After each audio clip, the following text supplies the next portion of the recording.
Offer more than just your nuts. Offer more than just your nuts. More than just your nuts.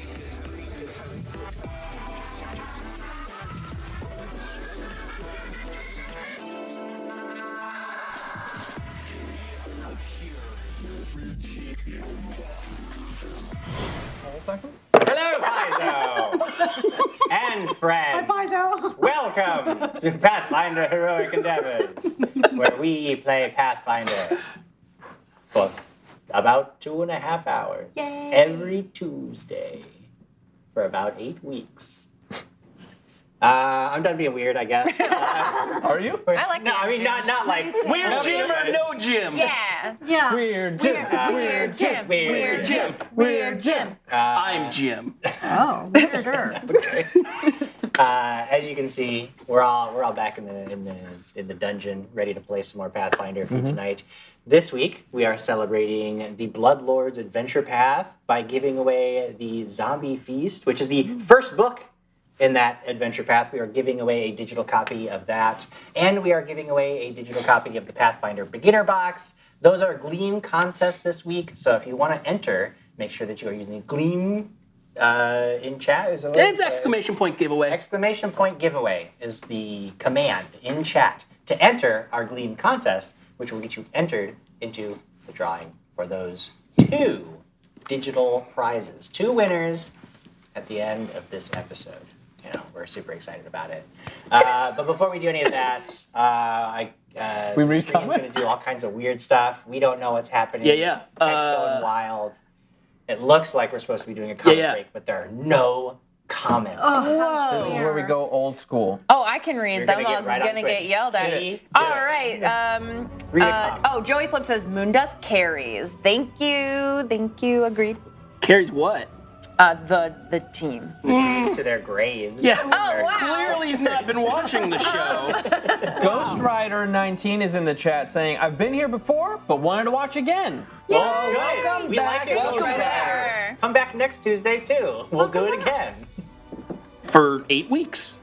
Well, not from 8 weeks from now. Not from now. In the future. 5 weeks We after have this 4 one. more weeks, Oh. because one of our episodes was the roll. Some weeks. For a number of New follow. we don't know who you are, but we are happy you're here. Hey. Official Paizo says great cast. That's right. It is a great cast. Thank you isn't so it? much. Also, we're really close to a hype train already. So Are you serious?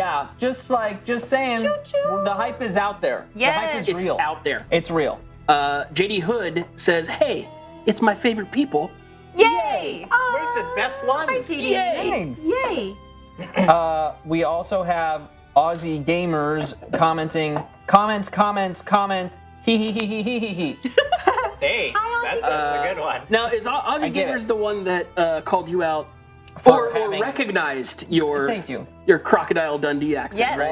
My amazing Australian accent. He's Crikey. from Australia. That Also, is a true No, compliment. that's Nathan. He's from Chicago. Aussie gamer. also both of you from my episode I GM'd. Yeah. Adriana was the character I made, that mermaid that I created on the spot because you guys decided to go out the stupid sunroof, and that was based off of Aussie Gamers. Players. Oh. Always going out the sunroof when you don't want them to. Sunroof. When you don't want to choose a door, you take the sun. Make your own door. It's a life lesson. Lemon is saying she carries all the snacks. So She Bring does carry some? a lot of snacks. yeah, Lot of She's got a snacks. I want snacks. candy-based economy. I in do. Thailand. I have like the endless bag, but it's just Endless for bag candy. of candy, yeah. And- And all of your spells are candy themed. Yes.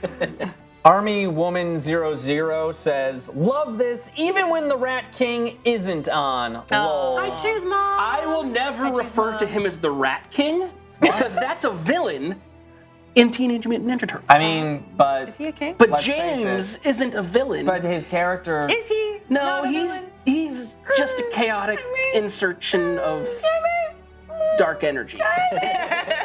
He always is asking for 6 drops of blood and then carries vials within his coat pocket. You don't know his plans? I don't. Don't wait. Ooh, Ella Miss Tuman. I'm messing that up. Ella Miss Tuman, first time here. Ooh. Welcome. Army woman's correcting and going, rat ruler? Yeah. My sovereign rat liege. Yes. Rodent Lord? The Regal Rat. The regal rat. Oh my goodness, that's gotta be like a comic book. TRR. Like, Yeah. Or a tavern. Oh, it's a better tavern. It's a better Ooh, tavern. that's a great name. It's Yeah. actually a really, We're it's a really good gonna steal tavern name. Gabe Ruiz, sorry. Pipa going to kill a dinosaur again? Woo! Oh yeah, I stole that from Lamar. Yeah. See? Pipa Dinosaur Slayer. that was fun. You guys missed out. Yeah. Sorry. I fought out Triceratops once. True. That's Yeah. true. And you guessed it was coming too. I guessed it. I was like, wait a second, Triceratops? And then it was, and I was really excited. But then I didn't kill it. I wish you would have fought the bumblebees. Is that a bear and a triceratops together? Yes. Why do we have a lot of bear combinations Look. with like other things? This world is bear-centric. Because we have a triceratops, we had Bish We have or Bish. Conchaka. Just in general. And Which is in general, yeah. Matt Mercenary's bear. Yeah. Yeah. Yeah. McGee. McCree. McCree. Can I Now Cassidy. have an extra level to take in Druid so I can take a bear familiar? But that's all I want. I don't need the actual level stuff. You can tame animals as other classes. It I just can means summon that a bear. The benefits usually just aren't as. Yeah, I don't want the benefits. I just want my bro. Yeah, you can get this. Can I get like a red panda? Care Bear. That's what she just said that. We're Just getting said. Can I get a regular panda? We're gonna have to figure this out later because right now it's 6 o'clock on a Tuesday night, and that means it's time for Pathfinder Heroic Endeavors.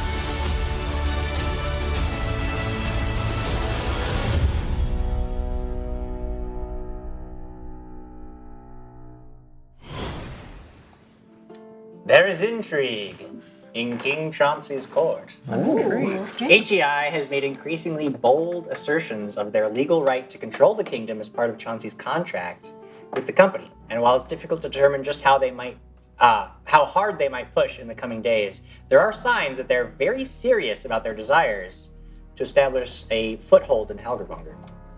One of those signs is the growing calls for a revolution spearheaded by the tiny kingdom's former monarch, Ronald. At first, this revolt seemed like nothing more than a few yard signs and temper tantrums from the deposed king, but then unknown, unnamed security forces posted up around Ronald's manor, and he started spending more and more money on an elaborate campaign to recruit his former subjects to his cause. One starts to question just where these resources are coming from. Who is backing this disgraced regent? Is HEI fomenting a coup to install someone they believe they can more readily control?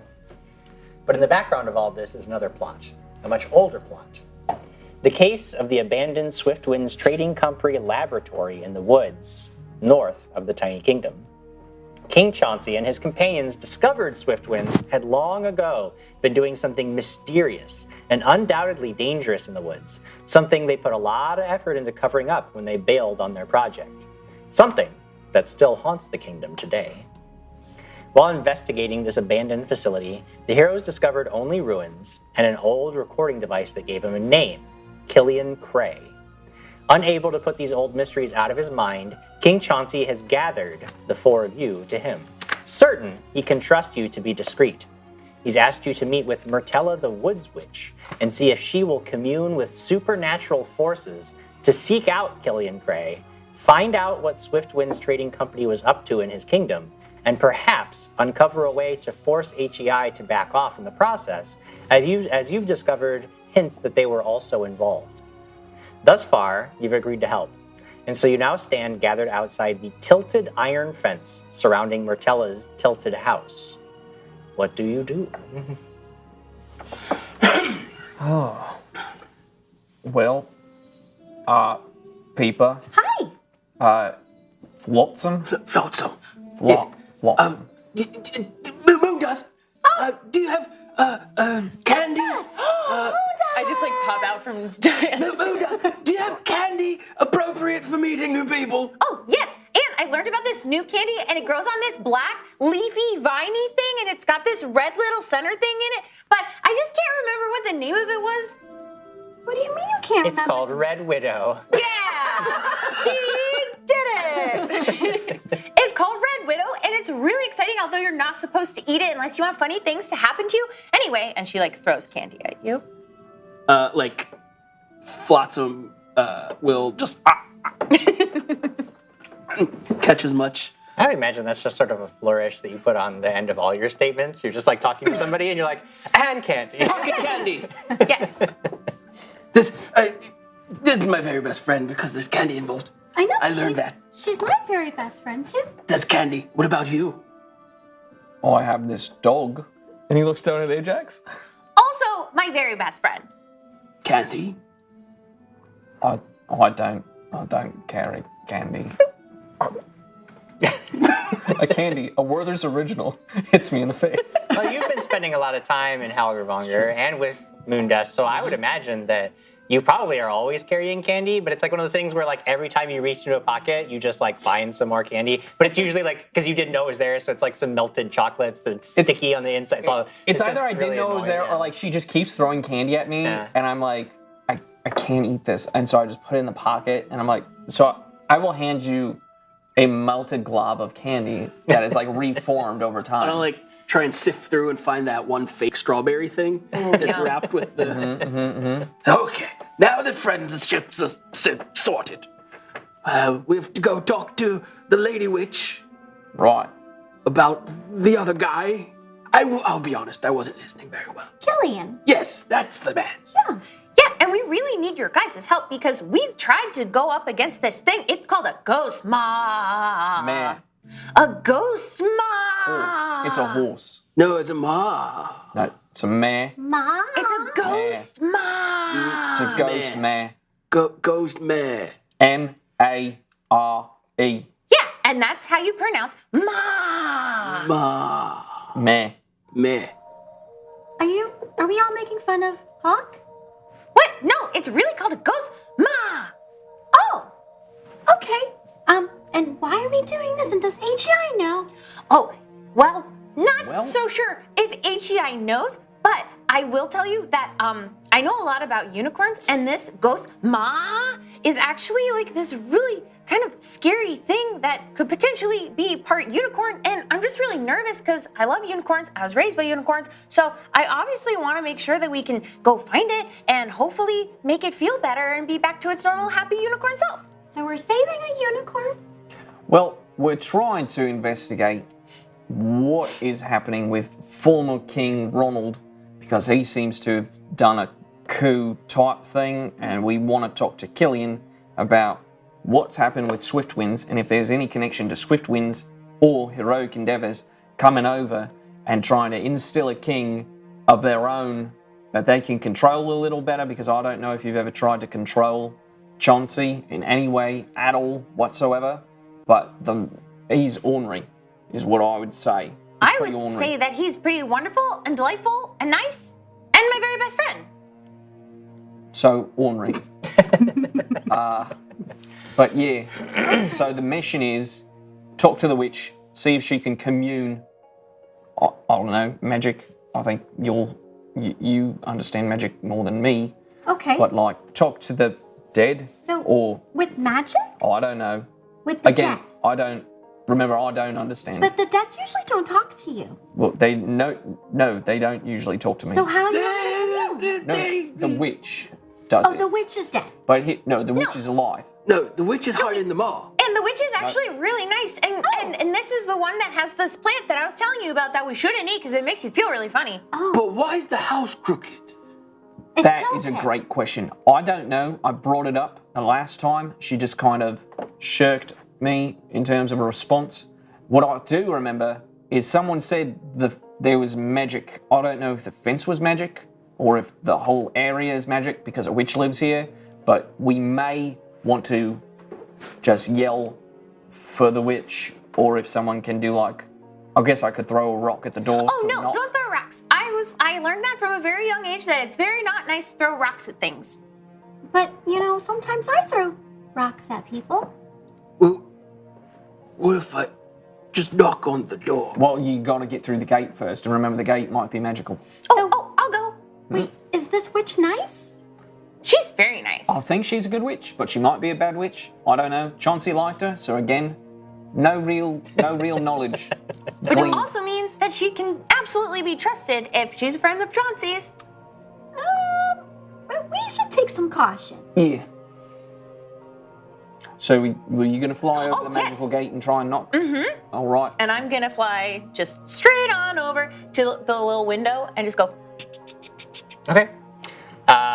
As you first get to the porch, the door to the cottage actually starts to creak open. Ooh. But it only gets like halfway. You just see darkness beyond. Excuse me. Hello? Come in. She's here, guys. She says, come in. Come on, let's go. Did she sound nice or does she sound mean? Oh, hang on, I'll ask. Excuse me. Are you nice or are you mean? Well, I suppose that all depends on whether you're nice or you're mean. We're very, very nice. Moon dust. Glitter Violet Sparkle Wishes, yes. Who else is with you? Oh, my very best friends. There's Hawk, and there's Flotsam, and there's Peepa, and I live with Peepa. Did you bring the king by any chance? Unfortunately, he couldn't be here today because of other, what did he say, engagements? Ma! He sent a note. It smells like what he uses for cologne. Oh, yes. Bring that in. Oh, okay, let's go. And so I will hesitatingly open, touch the gate. Opens, Yeah, nothing no, happens. but I'm like, oh. So then I go in, and I hand, as the hand of the king. You're the hand of the king? I didn't even try. Wow. That's cheese. My best friend's a hand. Maybe I'm only on the face of the. Anyway, I pull out this letter, and again, it smells like his cologne. She takes it and she just sort of very quickly tucks it into her bodice, and then she looks at you two. She says, "You, I recognize. You, I do not." Hi, I'm Peepa. Wonderful. Sorry, go ahead. Flotsam! And I do that real awkward curtsy bow thing. Oh, I'm sorry. And she'll curtsy too, like we're supposed to curtsy. And then I reach in my pocket and candy! Oh no, I'm quite all right. No, I don't. Hey, what if they don't take the candy? She might be diabetic. That's okay. so- Sometimes I found that when I give people candy, they don't want it. So I just think about in my head, what if they do want it, but they're just saying they don't want it to be polite? So shove it in her face. No. No? What? Peepa, Yeah. look over there. Points to the garden, to the little black leaves with the little red veins going through. That's the Red Widow thing. Don't touch it. Oh, but they're friends. They're my friends. Well, ask what it is then. Well, she sees you pointing over there and says, "Oh, do you partake?" In candy? Yeah.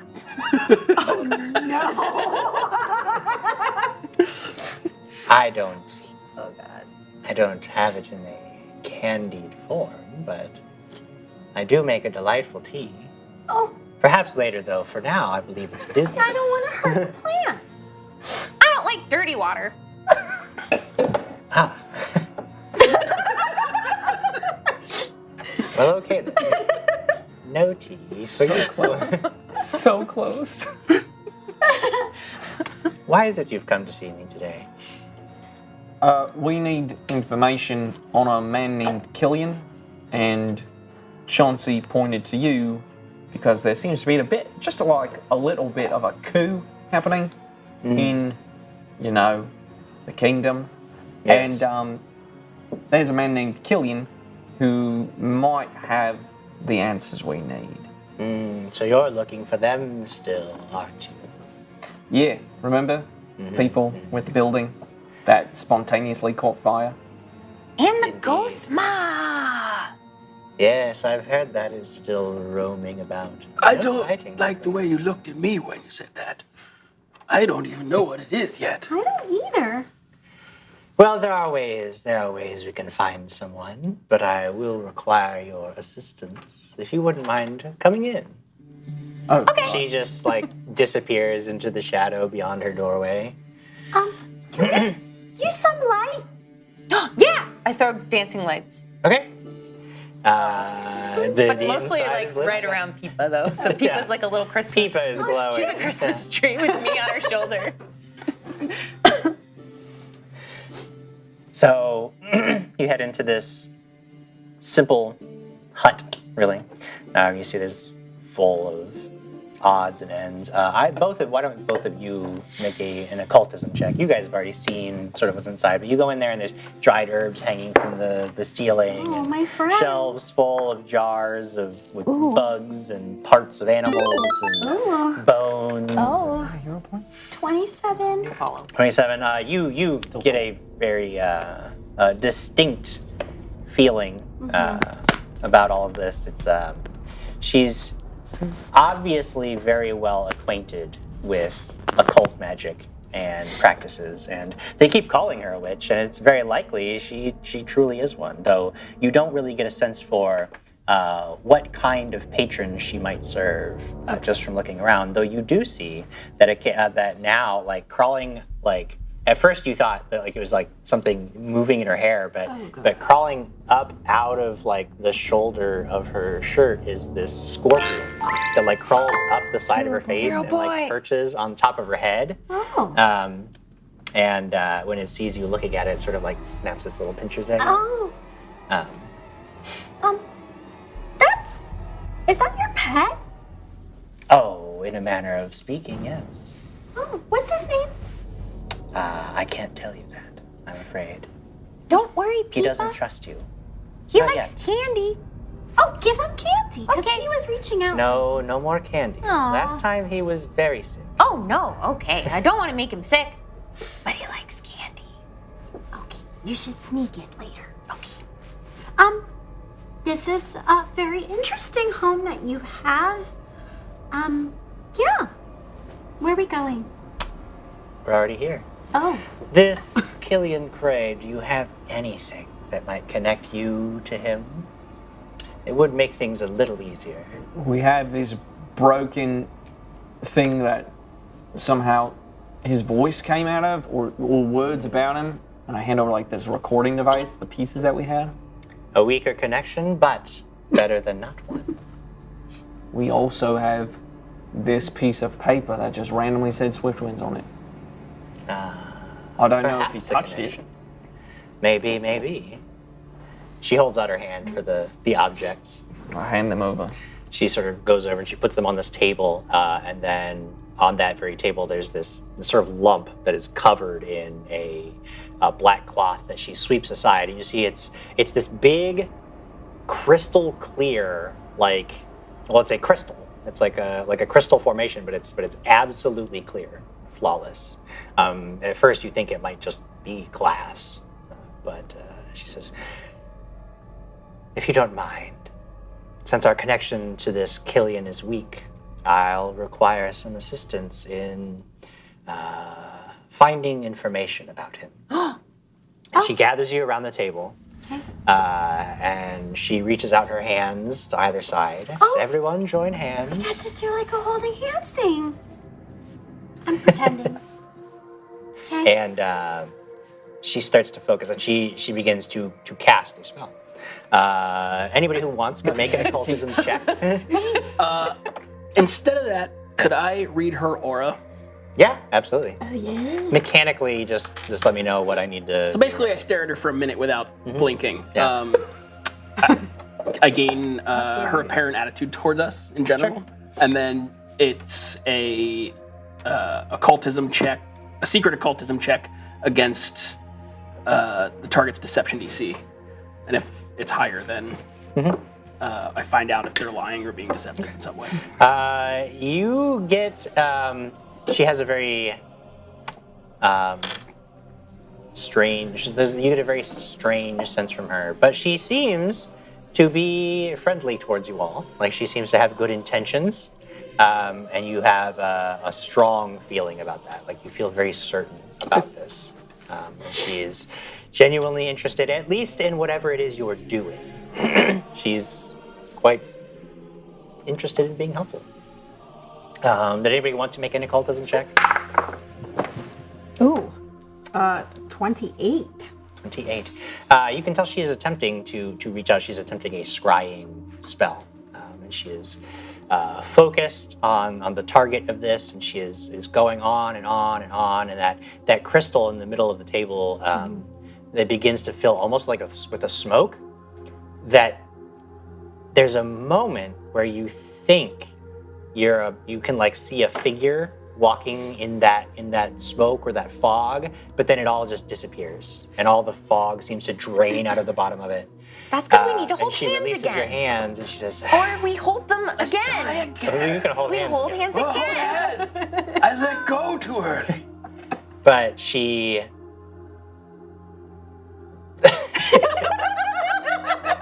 Was that payoff worth it? She says, "No, it's not working. He's actually Dead? he must be protecting himself in some way. He must not want to be found. Is there a way to go into his mind and talk to him? No, he is protecting himself, but that doesn't mean there isn't another way to find information. Okay. There is another ritual we can perform, but it will require a deeper level of participation, and there is some risk involved. The people who can help us, who I intend to contact, sometimes have rough dealings with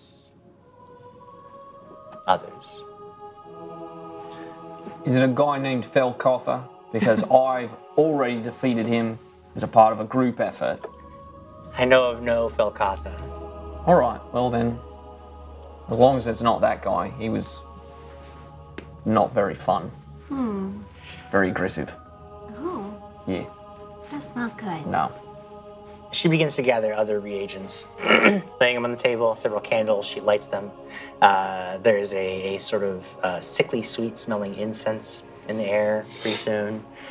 She actually sets her scorpion on the table, who begins to do this like weird little dance around the crystal. Oh, that's cute. And she says, "Okay, we'll have to begin. And once we begin, we will not be able to stop until it's complete, no matter what happens." Are we going to be sweating? Should I pee now?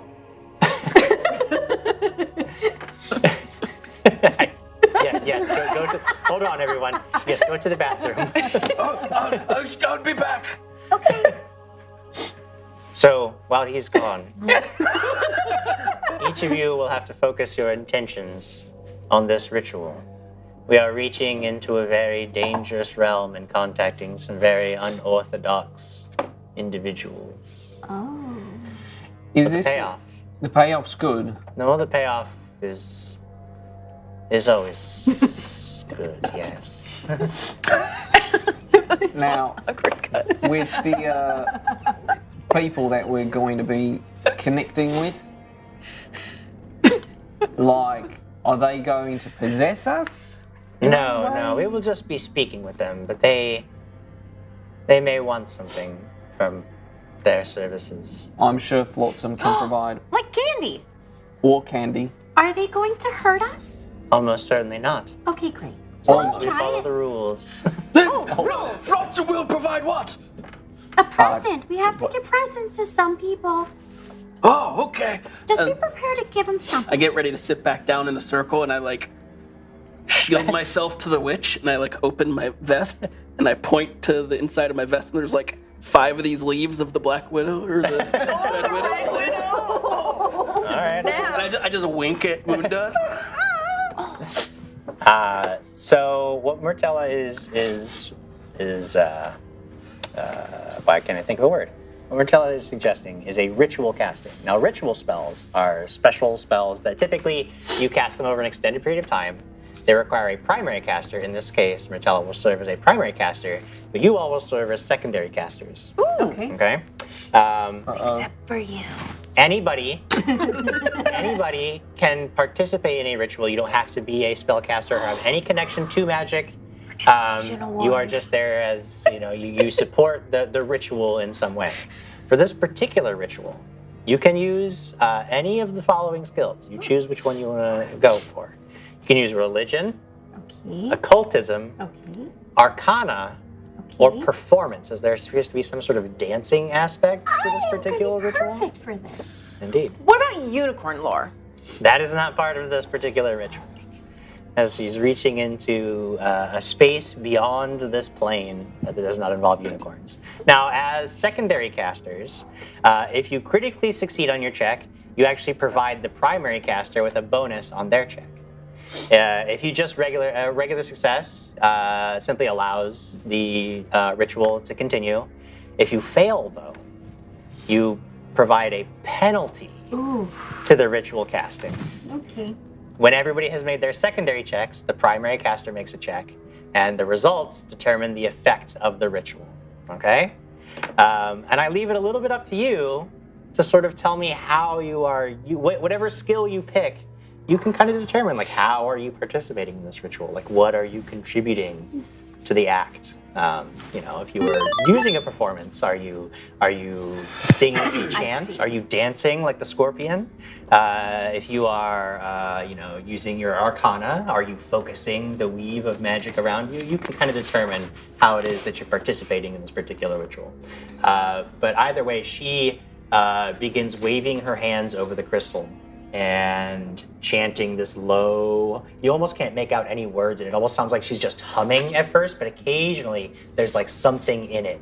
And she begins this, and she commands you to focus your intentions on helping her reach through the planar barrier and contact a being who might know more. And let's have Moondust. Mm-hmm. How are you contributing to the ritual? What skill do you want to use? I have impressive performance. Yay! If you've got an impressive performance, impress me.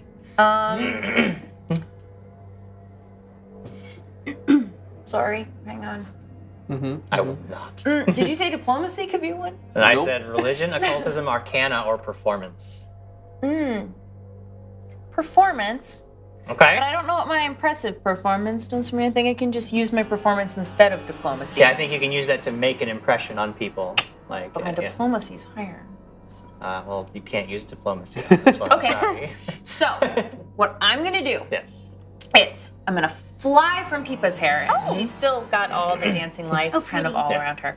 And I'm going to grab one of the dancing lights and kind of like spin around into a circle straight up in the air. And then I'm gonna shoot fairy pixie dust all around myself. Okay. And it's gonna glimmer and shimmer. And then I'm going to throw candy.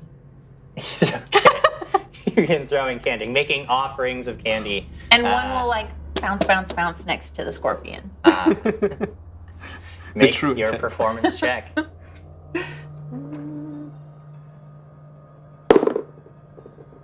23. 23. As this candy bounces over next to the scorpion who is dancing around, he actually picks it up in his little claws and like holds it over its body and begins like dancing with it. And you all watch as that piece of candy catches fire and burns, but it doesn't like leave any ash. There's no smoke. It just like, it's almost like it just disintegrates.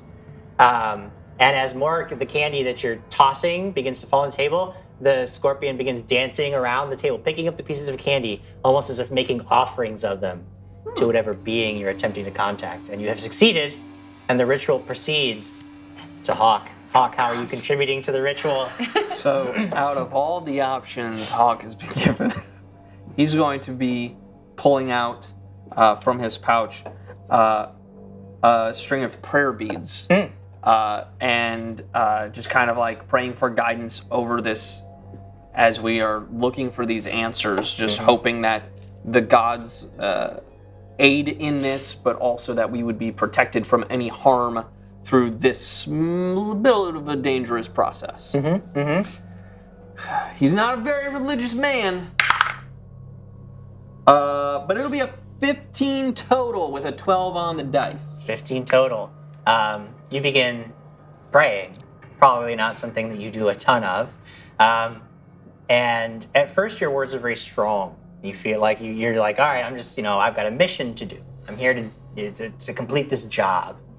And as it goes on, like, you all begin to hear him get quieter and quieter. And you don't feel like you're getting, like, you don't even seem to notice it. But it's almost like there is this, like, bubble of quiet that is closing in on you. And you actually hear a voice in your head at one point as it's almost like you're speaking, but nothing's coming out. And you hear, your gods have no place here. You have failed.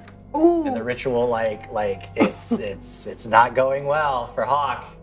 That was my best effort I could do. Your beliefs are weak. Peepa, what are you gonna do? I will use performance. Performance. You saw that work very well for Moon Dust, Glitter, Violet, Sparkle Wishes. And what is your performance? I will chant along with her the best I can. All right, so you are trying to mimic her and Yes. strengthen her chant, which is getting louder. And the further it goes on, it starts to sound less like a hum and more like words in a language. Languages do you know?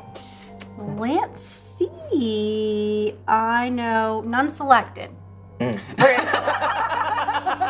Clever. Make a Sorry, society. Actually, Paizo. anybody who wants can make a society check.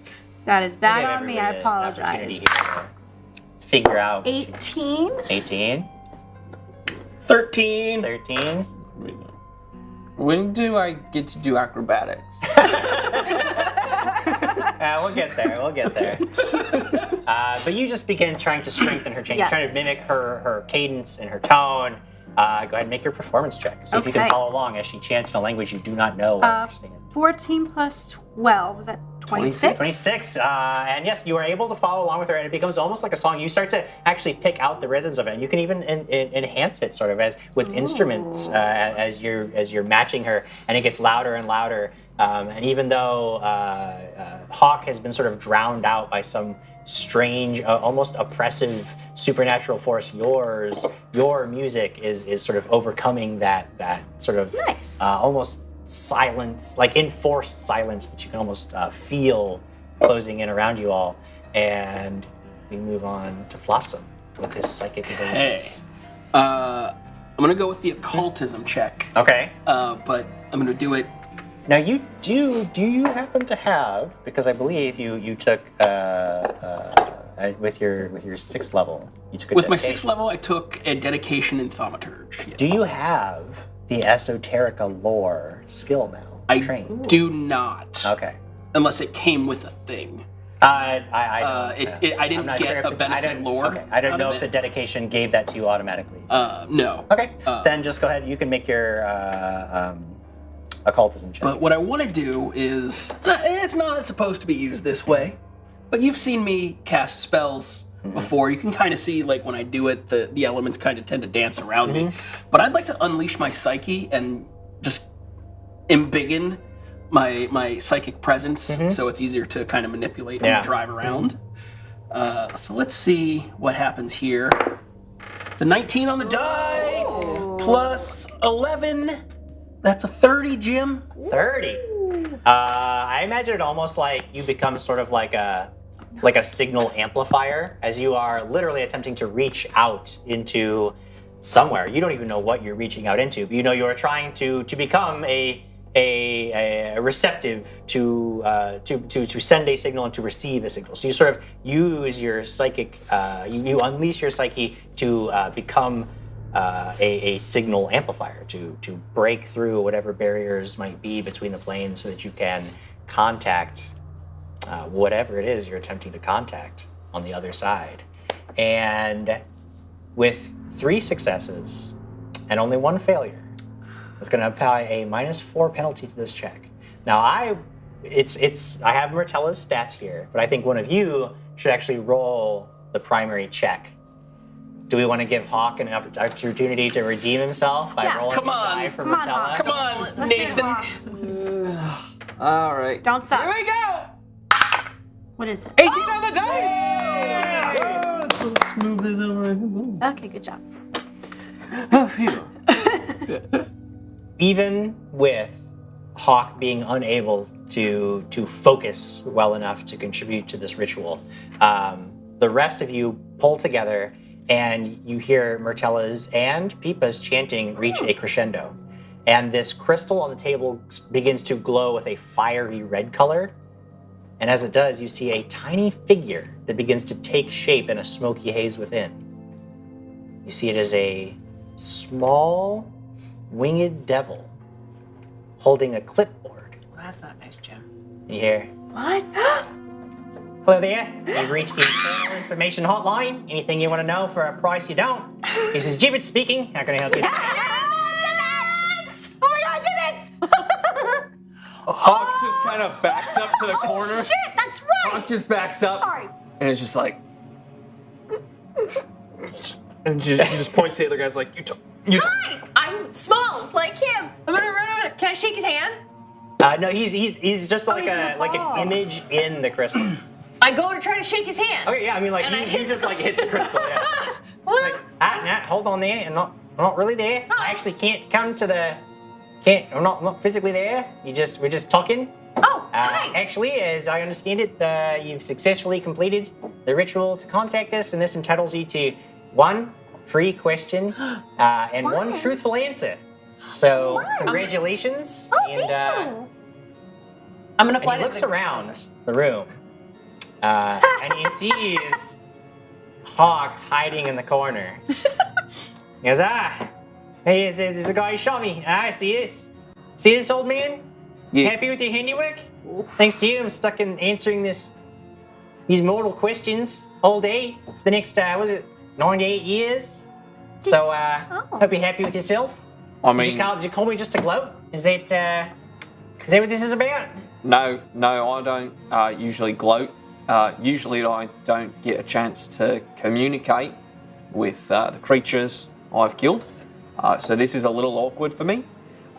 This is good. Maybe you guys can like mend things together. I mean, he was trying to, like, take over the world. Well, Oh. now hold on. I was trying to fulfill, and you know what? We don't need to get into semantics. All right? I was just doing a job, and I got shot for no reason, as I understand it. But nevertheless, you've successfully completed the ritual, and I'm bound to answer a question. So let's get this over with. Got other mortals on the line waiting. So what is it you wanted to know? Can you give us a couple seconds to have it? She did not finish that. We'll be right back. Let's huddle. I have an idea. You almost asked him a question. I was gonna. No. Because if you ask him a question and he answers it truthfully, then we've used our 1 question. We need couple seconds. Period. But what you said was, could you give? Right. You said. We were in the huddle. He's we're in over the there. huddle, we're in I the put huddle. I drape a towel. He's like a bird. He can't perceive the outside world. I have the most perfect question we should ask him. It's a ghost mob. Wait. Does he want to be our very best friend? No. But that's a great question. But if he's a friend, he'll answer questions. No. What? Maybe. What do we need to ask him? I don't Look, remember. You're prejudiced. You've killed it once. Right? I think your vote doesn't count here. Well, hold up. At least I think everyone should be able to present a question, and we think amongst the group which is the best question to ask. Do we need the Mine. witch? No, wait, what's your question? Ah. No. Oh, yeah. Should we ask what the ghost ma is? No, I'm pretty sure what we should ask for is where is Killian?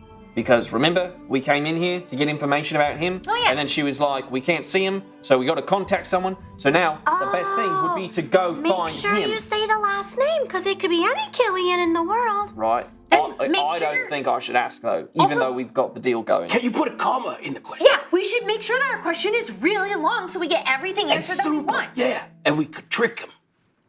Well, no, tricking people isn't very nice. No, but it's a asking a joke. long question, that's not against the rules. Okay, hurry, because he's got a lot of people to talk to.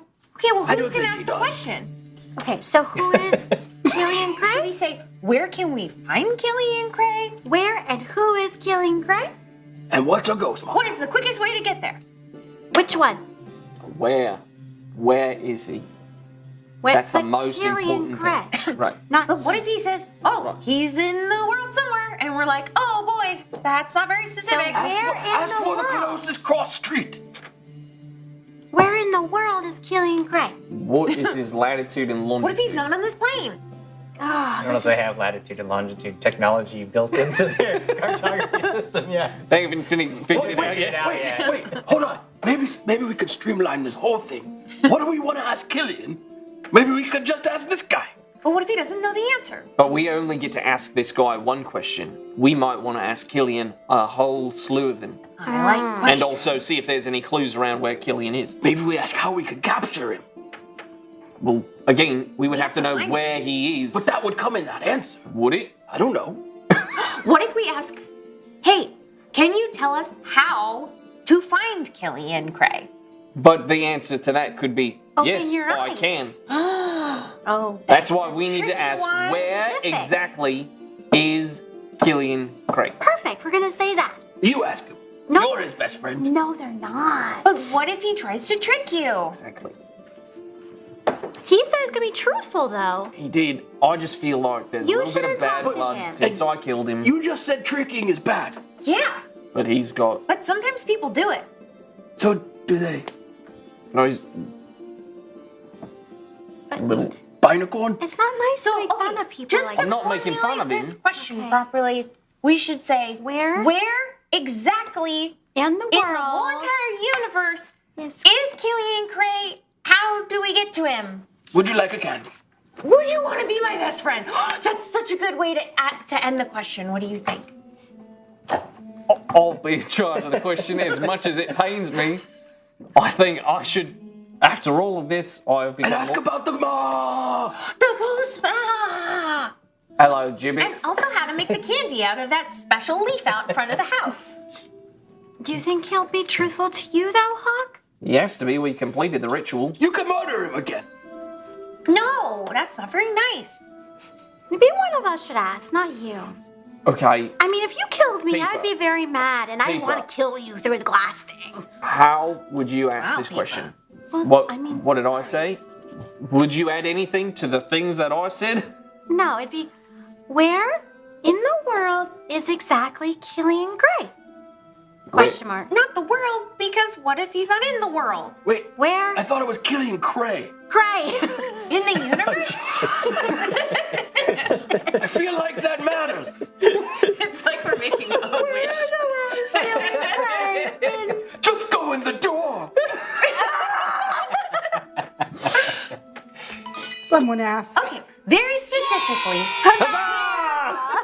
in the whole universe, can we find Killian Craig? And leave him a friend. Stop me with the Do that one. Hawk, what's- Gibbets, where in you the... have to undo You the ready? tap. Are you ready? Are you ready? Us. Whoosh. I did it. Sorry we took so long. Okay, We had a lot of questions. ready. My apologies. Where in the world is Killian Craig? I was going to ask that. I know, but you said someone else should do it. Killian Cray. Hold, please. Gibbets starts flipping through papers on his clipboard. He's reading. It takes a few minutes. He finally looks back and says, "Oh yeah, all right then. This guy's living in Tamry Field, looks like. So that's question answered, obligation fulfilled. You'll be hearing from us shortly." Will you be my very best friend? And then About What was that last part he said? why are we going to hear from him shortly? Oh, is that what I he said? turned Maybe at because that point, Myrtella like comes out almost like she's coming out of a trance. She's like, did you get what you needed? Did it work? We know we're not Killian exactly. Craze. Excellent. Why are they going to be contacting us shortly? Well, the hotline, there's a cost. What is the cost? That is going to be something I was we'll in get the to discover bathroom. together. Oh, well, maybe they just want candy or to be friends. I have a really bad It's feeling. likely that they want to be friends. See, I knew it. Maybe it's a good thing Hawk asked because you killed him and he might kill you. Yeah, no, I'm starting to feel like Hey, Jim wait. has written his finale. I'll take care of the dog if you die. I don't know if that makes me feel better. No, we'll get him a little bear hat and everything. It'll be good. I can ride it. It's okay, Hawk. Don't worry, okay? Okay, it doesn't Maybe matter. he'll just want 6 drops of blood like Chauncey. That's true. Perhaps he's just as bad as the king that I serve. Well, Is there anything else you need from us? If you have the information you need, I mean, I'm here to help in any way. I am, of course, searching for them. I have been for a long, Okay. long time. So Yeah. you're the only ones who've really taken this search to heart. Oh, it's me. Yes. Oh, do you know how we could get to Tamery Field? Indeed. You must simply go through the woods. Stick to the paths, though, this time. Oh. Don't go off on your own. I The would paths never. will take you straight through, north of the kingdom. On the other side is Tamery Field. It should take you 2 days if you're careful. You could make it in 1 if you had transportation, such as beasts, to carry you, but I don't believe you do. Do you have any transportation that we could borrow? I do not. I mean, we know a I king. could do another ritual. There's another number I know. They provide transportation services, but What Well, does that- maybe do you have a phone? Because maybe I could just call my dad's. what is What? Yeah, what's that? I don't know. I heard someone say it one time, but they made it seem like it was a way to communicate people like your dad's. I don't have a dad. I'm sorry, Peepa. I have 2. Thank you for the follow. That was the saddest thank you ever. Okay, well, does it cost anything? I mean, they're gonna want something too from us. Wait, everyone you talk to is going to want something in return. Services rendered require payment. we know a king. We could probably, like, sequester horses. How far away? I mean, we're outside of town. We just go back in to the castle, be like, hey, Chauncey, can we get a few horses? And I think maybe, you know, if we were like, it's for the mission, he'd be like, cool, here's some horses, you know? Okay, we can do that. Do I know how to call through the trees?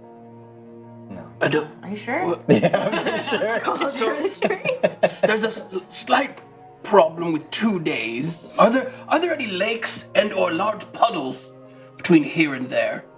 Between here and there, I mean, you can find sort of like I know you. Because I've got to get you wet. need water. Yeah. You could find water, especially with Hawk's help, probably. You know, I mean, there's- if I there's really water squeeze my leaves, you'll have some water. No, that's dirty leaf juice. It's not dirty. Only when Bartimus wipes stuff on me. Let me put it this way: y'all can get through the woods just fine. I didn't intend for the woods to be the part. If you just go on the We want path, horses, there's Jim. nothing us happens. horses. You just go to Tamery Okay, Field. okay, It's okay. okay. I go to I got nothing Tamery happens. Fields. We But go that's to the okay. kingdom and ask Chauncey for horses. So Chauncey's like, yeah, sure, whatever will get you to go to the next part of the adventure. Yeah. Go on. Okay. I get a horse, but he's got like a sidecar full of bathtub. You're like in a barrel. Yeah. You didn't have a cart with just a big old bucket in the back. You had a sidecar. A barrel. Peepa and I have a pony. Yeah. And what colors is it? It's not brown. It's gonna be white with rainbow hair. Yes, it's And prestidigitation is brown. and I prestidigitation it back. I can do that. That's rude. We go there. So we go there. You get your horse, you go through the woods. We're all fired. All of these characters die. Hawk's dead at the end of the episode, I'm pretty That's sure. true. So. You're a goner. the paths through the forest are generally safe enough as long as you stick to them. And so you have a very simple and quiet journey. It takes you to the other side of the forest. It takes you a day on horseback, and it's very nice and pleasant. And your horses, some of the horses are beautiful with rainbow hair. Other horses have a sidecar with water so that you I splashed it moisten your everywhere. skin. Every time I get close to Hawk, it's just It's just a horse. It's a brown horse. you're a horrible, With a horrible dog. woodsman. What does that have to do with being a woodsman? I have a brown horse. It kind of blends in. What kind of horse? Is it a dapple? Is it a stepper? No, Palomino? a wood, See? a wood walking horse. Oh, okay. It's a Clydesdale. All right. Oh, that's really It's not really ideal for riding. It's more a workhorse if we want to get into it. Yeah, But but We if don't. We don't want to get into the horse talk, horse chat over. And Does anybody like to make a society check about Tamry Field and see if you know anything about this? thought it was about horses. How about unicorns? 16, Jim. Does the guy that lives in the harbor know about this? 18. 20! Yay! And I don't society very well. But it's a 20. This one. So, Hawk, you actually know the most about this, probably because it's kind of a place that you have maybe once or twice even thought about sort of retiring to. If you ever decide like you're no longer interested in this life of adventure, it's kind of a place that you might like to go to because it is not like it's not like a town. It's sort of like it's just this area, and there are like scattered like farmsteads and like hunters and trappers and woodsmen make their lives there. There's no big like central community. It's a very rural area, and you know that it's generally kind of a quiet and a very like you have to be very self-sufficient to live there because there's almost no like community or services of any kind there.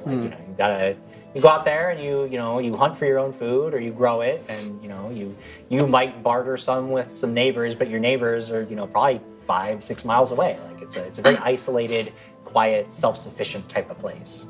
Now, despite the fact that when I say there's no community, there's no like central buildings. What you do know about that place is that the people who are there, they, especially over time, they kind of know who's in the area. And they tend to be a little wary of outsiders. So you get the impression, especially if you're looking for somebody specific there, that going in there and making a bunch of demands is probably going to raise a lot of suspicions, and people aren't going to be as very cooperative with you. In fact, keeping as low a profile as you possibly can while you're there would probably serve your interests best. Because it's rather difficult to get those kinds of people to trust you. But either way, it should be. I mean, as long as you guys keep to yourselves, it's not a dangerous place. The people there aren't malicious or evil or anything. They're just kind of wary. Yeah. Okay. And protective of their own. So yeah, it's about a day's journey, and it's very easy, and you get out of the woods. The trees thin, and there's no signs or markers, but you would know, Hawk, just with your knowledge of the area, that you are in Tamry Field. If you keep following the road, there is an inn for travelers, because occasionally like merchants will come into the area or people just passing through. So there is a place that you can sort of hold up for a few days if you would like. But aside from that, it's like wandering around. Like there's farmsteads, there's a couple isolated, like you might find like some trapper camps or something, there's no, you basically just gotta like find this guy in the area. Now there's a whole way in terms of when you guys want to actually start like searching for this guy, but just initially you get into Tamry Field. Do you want to go to the inn, or do you want to make camp on your own somewhere, or like how do you want to like where do you want to sort of be set up while you're searching the area for Killian Gray? I mean, I can set us up with a bit of a camp if we want, but if anyone would prefer staying at the inn... Is Chauncey paying? Because then... I mean, I definitely think it would all be deductible. Then let's go to the fancy rooms. I like fancy. It's fine by me. We can go in, say, we're visiting a friend type thing. Oh, okay. I mean, like, Who cares? Why I mean, would if they ask, like, why are you here? We're just visiting a friend. If they're like, oh, who? I might know. That would be Moon dust. Killian. No. Oh, I actually have a really interesting maybe idea that we could try Yeah. Okay. in the morning. Oh, Right? Or are we going now? Well, before you get too deep into specific detail plans, once you figure out where you're going to be, I'll get into like how I kind of envision running this. Got it. Let's go to the inn. the inn. My tub could use refilling. The inn. The inn. inn. Okay, that's fine. You decide you're gonna stay there, and it's right along the road. Like I mean, you just stay on the path and you come up to this inn. And it's a fairly large building, and it looks to be kept in decent repair. It has a very very rustic feel. Those of you who are used to accommodations in the capital city of Cavalocia, you're probably looking at this place kind of like, but I mean, it's nice. You, Hawk, would probably, it's a great place. It's nice. And it's called the Cracked Mug. Cracked And inside, you go in there, and there's an elf woman who introduces herself as Vel, and she doesn't really ask a lot of questions. I mean, she sees travelers come in and out every once in a while. She has rooms available, says you can set up. Any idea how long you'll be staying? Forever. No, probably just Not usually the Just answer that we get around here. probably a couple nights at most. Okay. Yeah. Well, I mean, nobody should bother you, and she's got enough rooms that you can each have your own. She can just passes out keys to everyone and says, well, I mean, if you need anything, food's included in all of this, so, I we leave got the key. mostly stews and porridges. Say, sleepover. But I also do my own hard apple cider. Oh! So, What's that? What's that? It's a gift from the trees and turned into a juice. And I like juice. Thank you for the follow. Yeah, me too. Sometimes. Okay. Sometimes I can eat plants, but sometimes you get mad about No, it. don't. I mean, it's just depends on don't- what part of the plant. Well, that's very subjective. Okay. Yeah, thank you so much for the rooms. nope, but that's what this place is for. Does this one? I mean, does she need her own room? Like, do you want your own room? No, she's got a room with me. Rooms Oh, are okay, really so big. 3 rooms. Yeah, Three rooms. you can Okay, you that can makes- save a room for another guest because we're so Cool. nice. Well, right now, traffic's very low, so you don't see. I'm actually surprised to have a group as big as yours. It won't be another, 3 or 4 after the festival 2 weeks ago. That was the biggest amount of traffic we'd had in a month. We won't see it again until midwinters. A festival? Yeah, there was the festival in the capital city. It was a big to-do. A lot of people passed through, and then a lot of people came leaving the festival, passed through, and it'll be quiet here until again about midwinter. We'll need someone to take care of our horses. Oh, sure, Just yeah, we can do that. simply the best.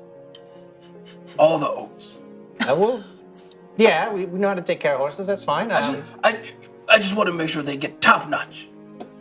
Premium. If you have oats that cost this much and oats that cost, I want the oats that cost this much. Because Johnson's paying. You just want to pay more for the oats? I mean, if you want to pay more, let's do that. I mean, you can always tip Billy. He's the stable boy. He'll be taking care of your animals and seeing to all of it. And there's this, he's maybe 15 or 16. This guy who's sweeping the common room who looks up and says, "Oh yeah, I'll take care of them. Good care of them. I like horses. I like them." Oh, Huck, make sure to give lots of tip. There's a silver. That's like 3 months of his wages. He's like, oh, he's top notch. That's probably a little bit of an exaggeration, but there's not a kid who sees a lot of money for what he's doing, What about Val? He's quite happy to. Well, you tip the front desk at the end of the stay. We have to I make think sure you that should- it's good service. Yeah, and give the gold shiny one. That one's prettier than the silver shiny one. I go to the pouch of coin that Chauncey gave me. and I place the gold there. When we got the horses, he was like, by the way, here's a bag of money.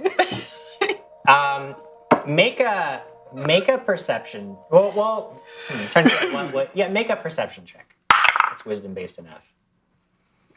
Soft 20. Soft 20. Okay. As they're telling you to just like hand out coin, like this is basically just sort of like your insight of this kind of an area. If your intention is to keep a lower profile, then pulling out that much coin as soon as you arrive It's really nice. is almost certainly going to raise everybody's suspicion immediately. Like it's something that would be so out of character to do in this kind of an area that like people are immediately gonna either just think you're weirdos or think you're up to something. So I have just flipped the silver to the boy, Yeah. and I see kind of like Vel's reaction, and I go, that should take care of us for our entire stay. Just be a good lad about it all. And then I go up to Vel and hand her just like 3 copper and just like, Yeah. thank you so much. Yeah, and she takes that as sort of your deposit for the room, and she gives you the keys. She says, all right, yeah, I mean, meals when you want them. We don't really keep strict hours around here, as long as you know, payments due when you leave. All right. Great. We'll go to the rooms right now. So you go to your rooms. You sort of dust off, relax for a minute. And the way that we're going to run this is as we're going to use the infiltration system, or at least a streamlined version of the infiltration system that Pathfinder offers. So the way this works is that there's going to be a number of obstacles, which really represent like the things you would do to try to find out information. All I'm really doing is sort of like giving you things to focus on. So, and they're probably ideas that you would come up with normally, but this just sort of defines them for you. I'll lay out each of those obstacles, and you can engage with them however you choose. You can take them on separately, individually, if you want, or you can work together on them. There's not going to be any danger for like doing something on your own for this particular part of it. Each obstacle and each activity that you do, you should think of it more as like an extended task thing. Like you might spend several hours talking to people in town, or you might spend a couple of hours searching the woods for something. You're not doing like one individual action. You're doing an activity that might take the greater part of a day.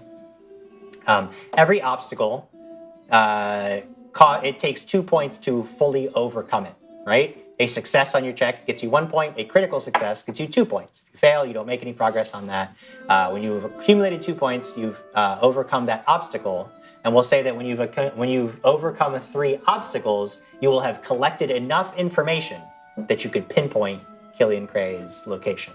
However, as you are doing this, when you fail checks, especially when you critically fail checks, you gain awareness points. Awareness points are everybody's suspicion of you. They see you snooping around. They don't like the questions you're asking. They just are put off by you. And the more awareness points you get, the more difficult things can become. Perhaps, people are just less likely to talk to you, so the DCs of your checks go up. Maybe somebody even goes and like warns Killian that there's people looking, so he's forewarned. Like there's different there's different things that happen as you accumulate more awareness points. And if you gain too many awareness points, if you guys just flub this whole thing and it's just an absolute disaster, Killian might just flee altogether. He might be like, he might skip town and you never find him. Might disappear into the wind. I'll handle this. So in terms of the obstacles, which again are really just sort of like the ways that you would seek this guy out, here's what I've got for you. You can go out and survey the woods. You would use survival or nature for that, and you're really just like scouring the area. You're literally just, what can you find in the area? You can ask people around, and this might not be a specific person. You might just like literally spend a day like traveling around and like talking to various people, and seeing if you can gain their trust. And if you can gain their trust, if you can actually get specific information about this guy. And you would use deception or diplomacy for this. The third option that you have, you can actually just snoop around the inn. Snoop around where you're staying. See if there's anything. Because you would know that not only is this inn also serves as sort of like whenever people in the area need goods, they come to the inn, order it, the shipments come here. People like there's a lot of like this serves as sort of a hub for the whole community. So maybe there's some clue about him in the area that would be in the inn. So you snoop around and you use stealth or thievery to overcome this one. Okay. You can literally just sort of stake the place out, eavesdrop on people, and spend the day like observing the community and the people and their movements. You would use perception or society for this one. You could attempt to coerce people into telling you things, or sort of try to establish authority. Maybe if you take somebody aside and you're like, hey, look, we're on a mission for the king. You better tell us what you know. You could use intimidation or society to do that. And then, from your experience with the unicorn and the way that it moves through the trees and whatever horrible things were going on at the Swift Winds Trading Company building that mysteriously burned down for no reason. Spontaneous combustion. You know that there is sort of an arcane or occult element to this, and you could literally survey the area to see if there are any other similar disturbances that might indicate that kind of activity in the area, which maybe would give you a clue as to where this guy is. And you can use occultism or arcana for those checks. Unicorn lore. There's no unicorn. Dang it, Jim. Sorry. Now again, that's 6 different sort of ways to tackle this. You only need to overcome 3 of these, and you have a variety of skills that you can use at your disposal. I think what we'll do is we'll have you guys pick which ones you want to do, and then I think what we'll do is have you roll checks, and then we'll do like little role plays, like how it actually plays out, and we'll just kind of we'll go with it. We'll flow with it, Okay. So which of those things? And again, you guys can both work together on certain things, so it's kind of up to you. We'll start with Hawk.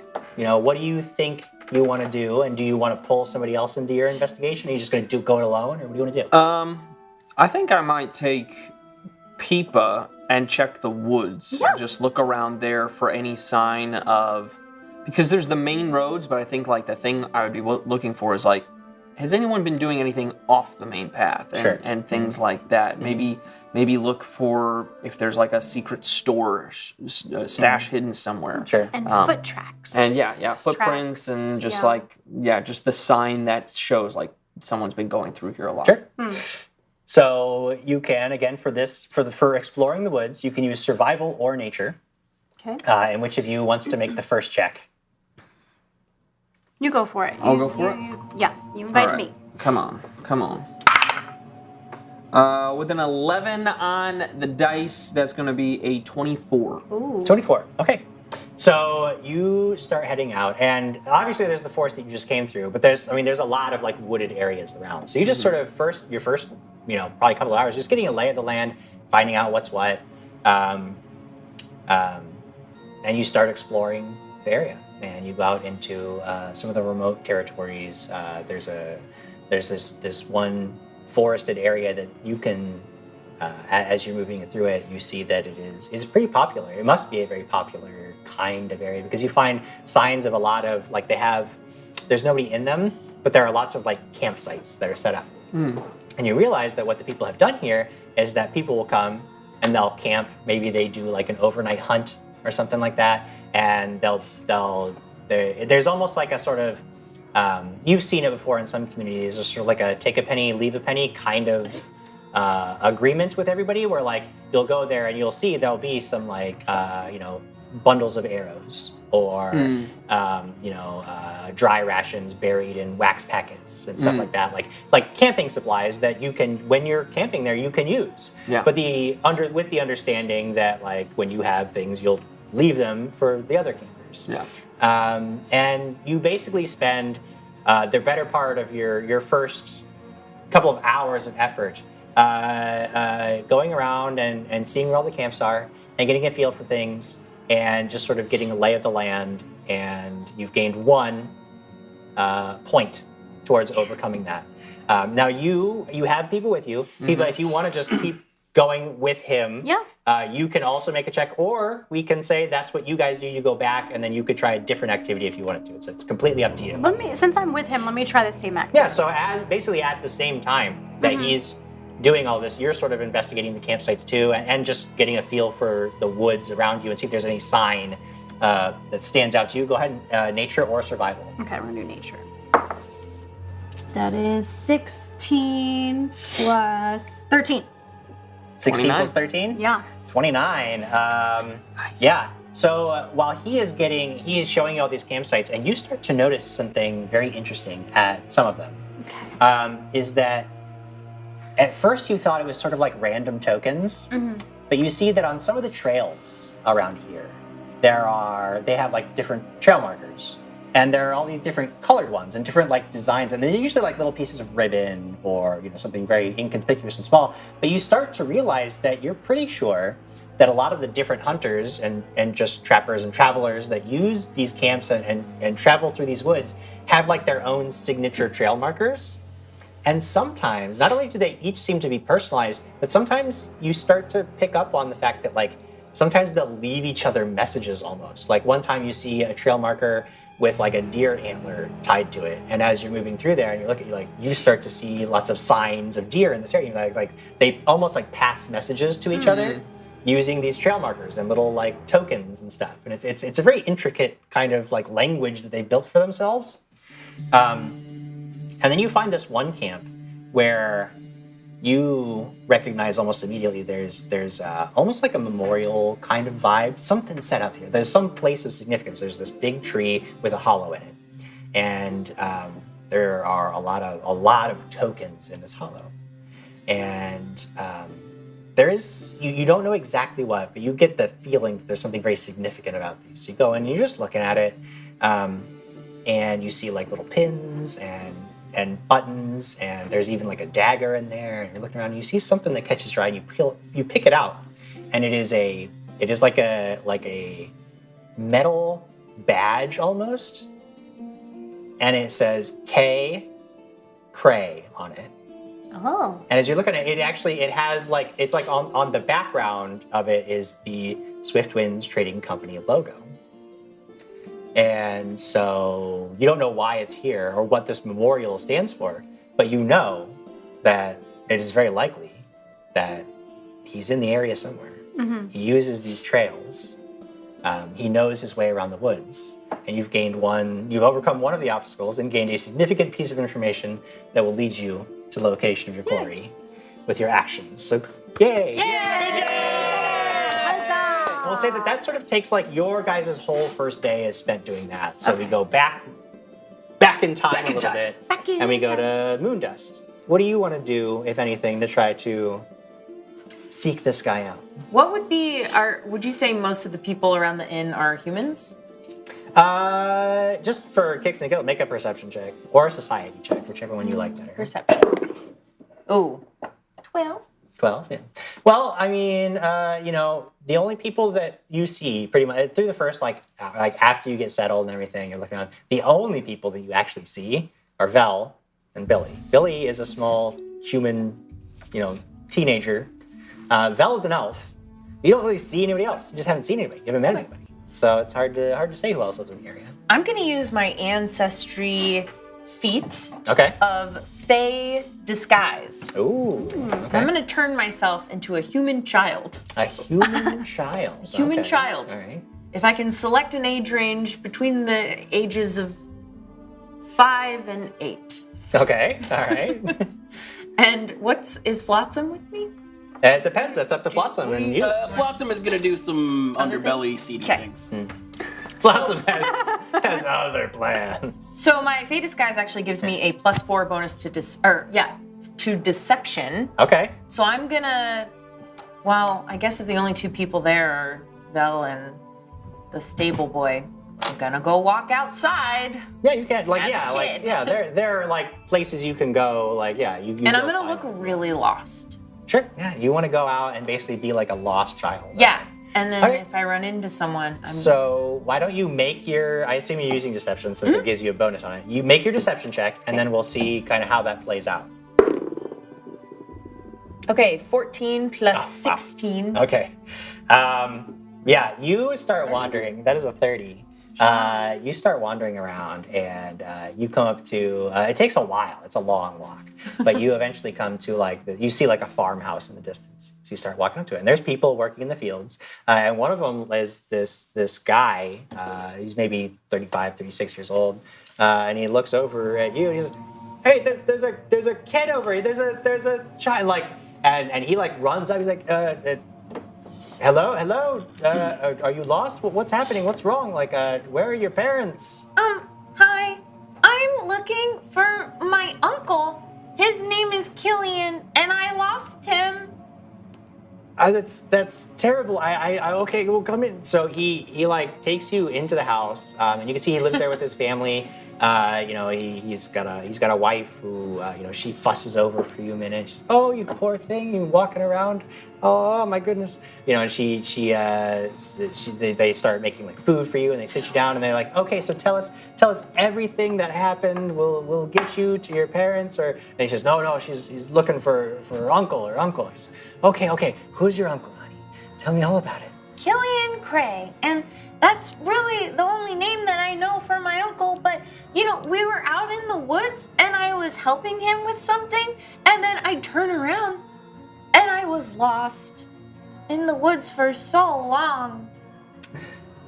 So they seem to eat this up. They buy this completely. They are extremely worried about you, and you got a critical success. So you've completely overcome this particular. Now you have a family. But She doesn't have a family. but you can tell that they're when you are talking about Killian, at first they're it's the wife's like, who's Killian? He's like, oh no, that Cray. I know Cray. I mean, I don't know him, but I know somebody who does know him. So we'll get in touch with him. We'll get you to your uncle. Don't you worry.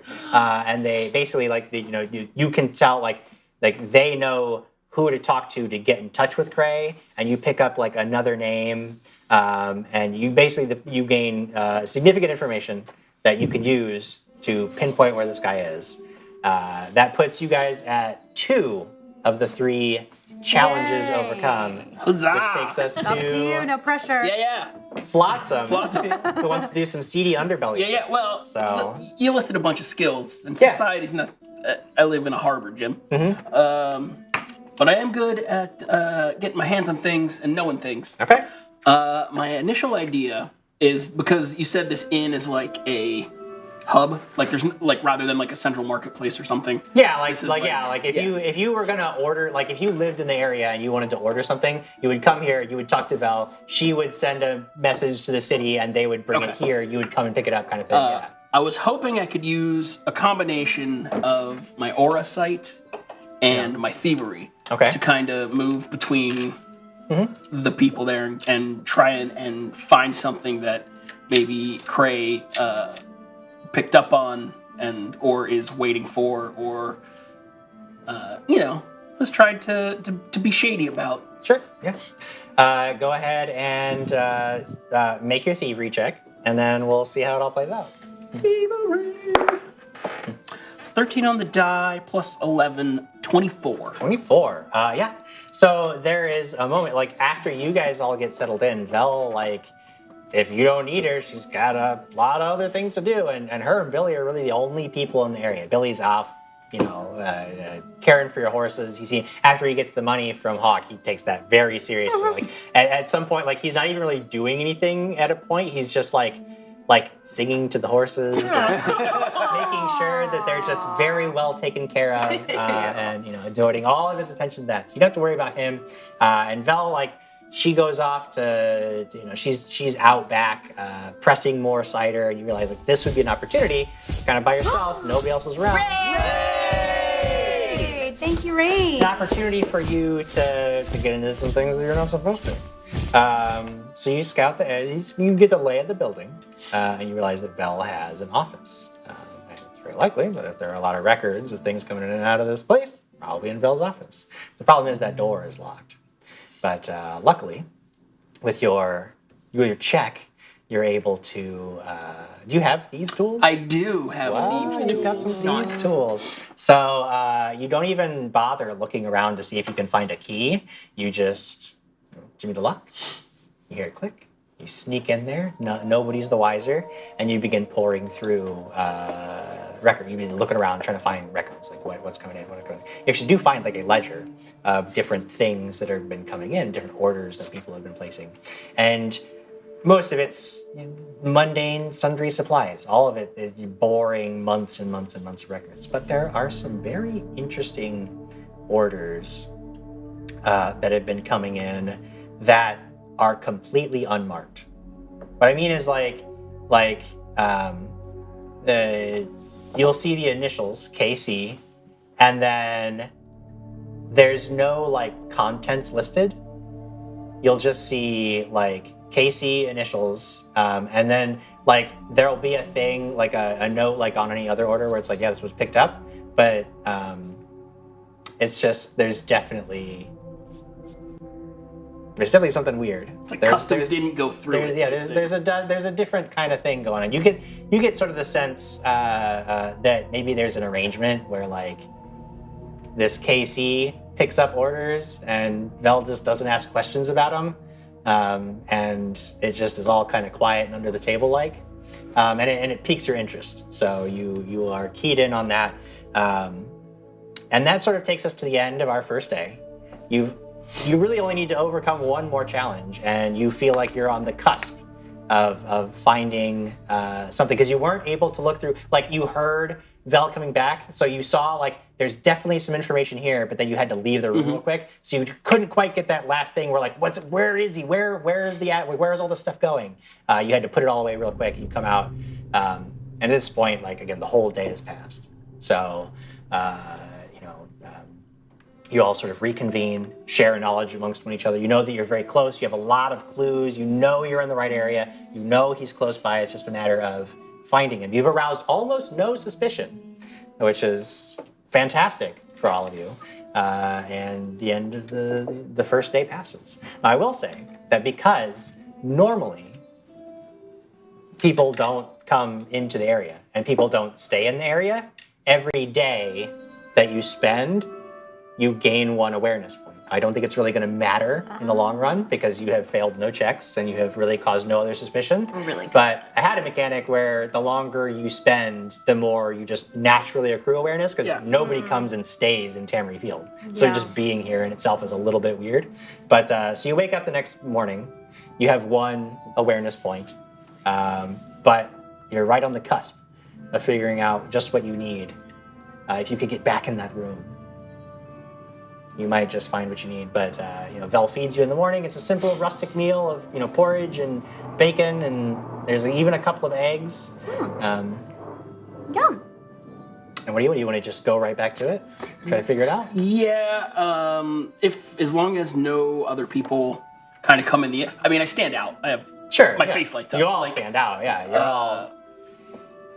Given my own device... If I have to, I'll cast... what the heck is it called?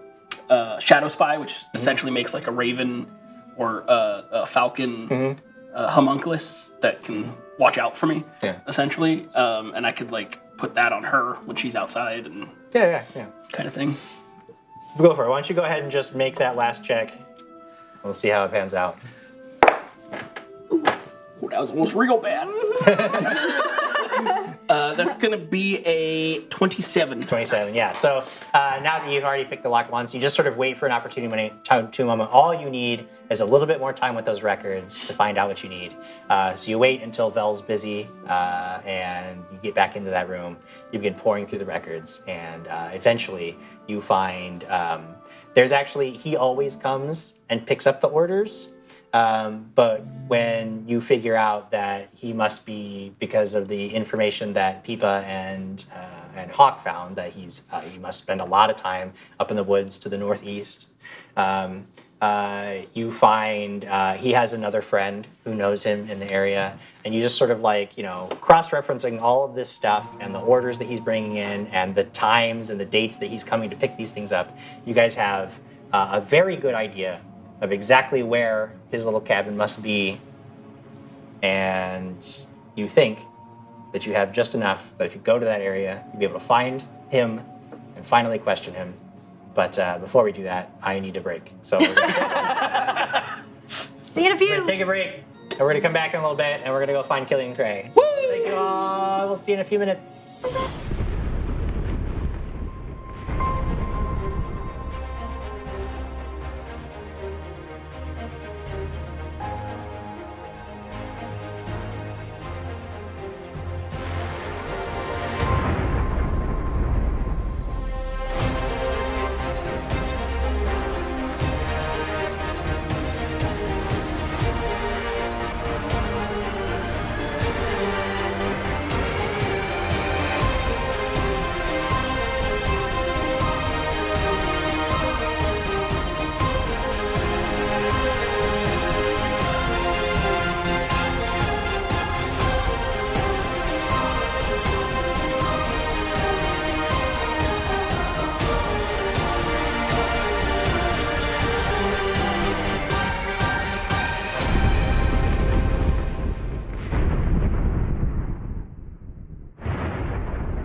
The party, Effie, Talia, Akane, and Franklin all arrived to Citrine, which is a city that has a whole bunch of people, too many people, so many people. The guard was all like, you can't come in here. Effie and Talia was all like, can we? And Franklin's like, I want friends. Akane, steal stuff? And then we all had to like help people. Talia was tossing babies. Effie was catching babies. Akane was three of us got bagged. One of us got moist. We were captured into what feels like a big moving train. We can't get out of this. Effie was in a different thing who was with like some type of cool shaman dude. His name was Alador. And Alador was like, yo, chill, dog. But Effie was all like, but I don't want to do the thing. And then all of a sudden, a chill dog showed up and like rescued us all. We all got rescued. We killed 3 bad guys who was like, stop doing the thing.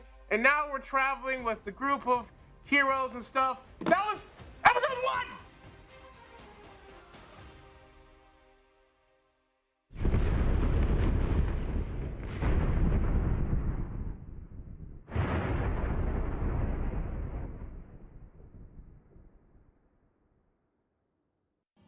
Up your game with a Pathfinder character folio from Ultra Pro. Each character folio features a full art cover, 12 single pocket pages for character sheets and maps with dry erase capability. Also, internal front and back pockets for excess notes. Find character folios at your local game store or shop.ultrapro.com.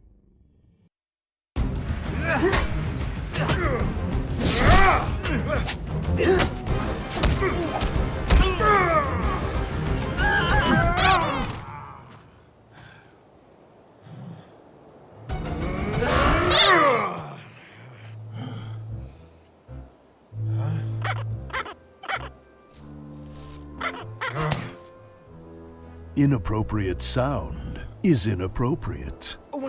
Don't let the action suffer from a lack of atmosphere. Let Sirenscape set the tone and bring your game to life. See? That's better. Journey to Sirenscape.com to download the app and make it the year of atmosphere at your table. And be sure to watch Dragons and Things every Friday at 6 p.m. Pacific on Twitch.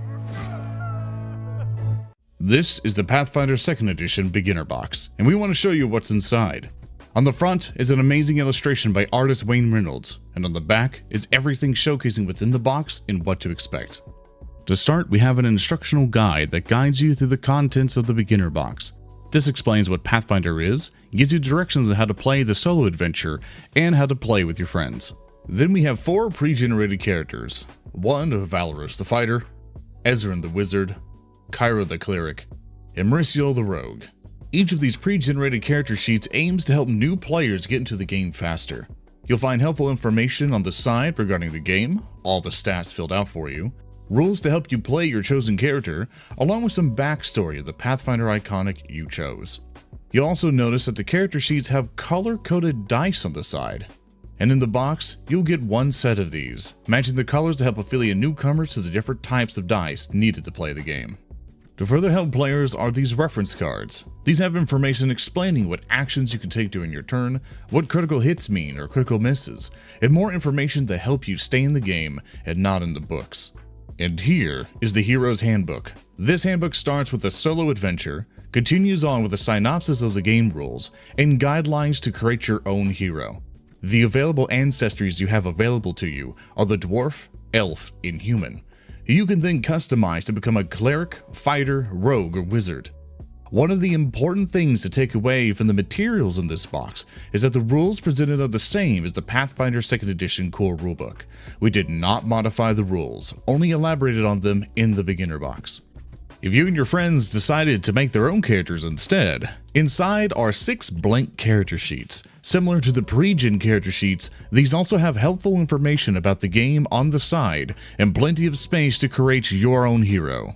Now, as for the player telling the story, we have the Game Master Guide. This has everything you need to run a Pathfinder 2nd Edition adventure. As a full adventure you can run right away, teaching the Game Master and players the rules of the game every step of the way, along with materials to run your own campaigns with a horde of monsters to battle against. To help run the included adventure, you'll find a double-sided flip mat inside the box. This is a 24 by 30 inch playmat, coated in a substance that allows you to mark and draw various things with a dry erase marker should you need them. To help populate your table, the box contains 3 pawn sheets representing the monsters in the Game Mastery Guide, player tokens, NPCs, and action tokens, which can be used with the player reference cards to help keep track of how many actions you have left during your turn. Along with the pawn sheets, you also get these bases for you to use to help them stand up at your table.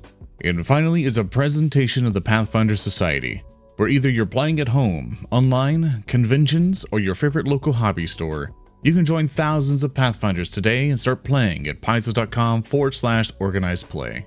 On the back is an advisory for those wishing to continue the adventure, mentioning the Troubles in Otari adventure that continues the story of the beginner box, along with options to continue building and expanding your stories. And that's everything in the Pathfinder 2nd Edition beginner box.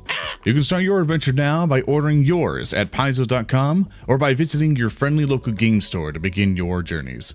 Stay safe and farewell, and we hope to hear about your adventures soon.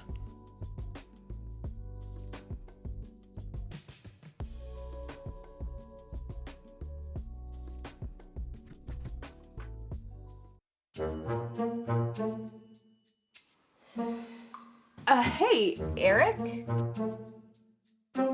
You okay? Sure. Aren't you excited to roll dice tonight on dragons and things? I guess. Come on, what's wrong? It's just... I can't stop rolling 2s. It's my curse. Every time I get a new set of dice, after a few rolls, they're ruined. How am I supposed to smash my enemies and destroy all that stand against me if I keep getting curses all over my dice? Why don't you just get some more dice? What?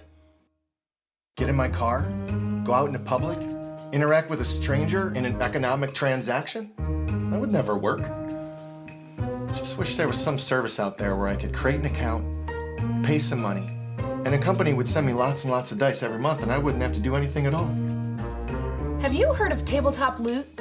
Yeah, they deliver amazing dice and gaming accessories. But what if I got a new set of dice and my curse just ruined them? No, it's perfect. You just need to sign up for their monthly loot box. Monthly loot box? Yeah, you get at least 3 sets of dice every month, plus a few surprises. Once you create your account, you're set. It's only $20 a month. That sounds like it might just work. I can get 3 sets of dice, I roll one until it gets infected by my bad luck, and then I switch to a new set. But what if I break my curse and I don't need dice as often? Easy, just change your subscription from quarterly to biannually. Awesome. I'm gonna head over to Tabletop Loot right after this and sign up. Oh, Can I use your dice tonight? Oh no, you're cursed. Sign up today at tabletoploot.com to get your monthly loot box. And make sure to watch Dragons and Things every Friday night on Twitch.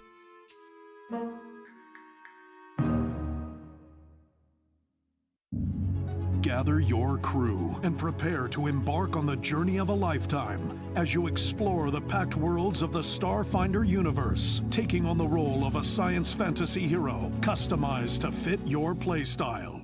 But danger lurks amongst the stars. Will you fight back with advanced weaponry and cunning tactics? Or will your hero wield the devastating forces that fuse magic and technology together to alter reality? Your crew must come together if you have any hope of victory. In Starfinder, every decision drives the adventure as you build an epic saga with your friends. Bring your story to life in a game where the fate of the worlds rests on the answer to the most important question of all. What do you do?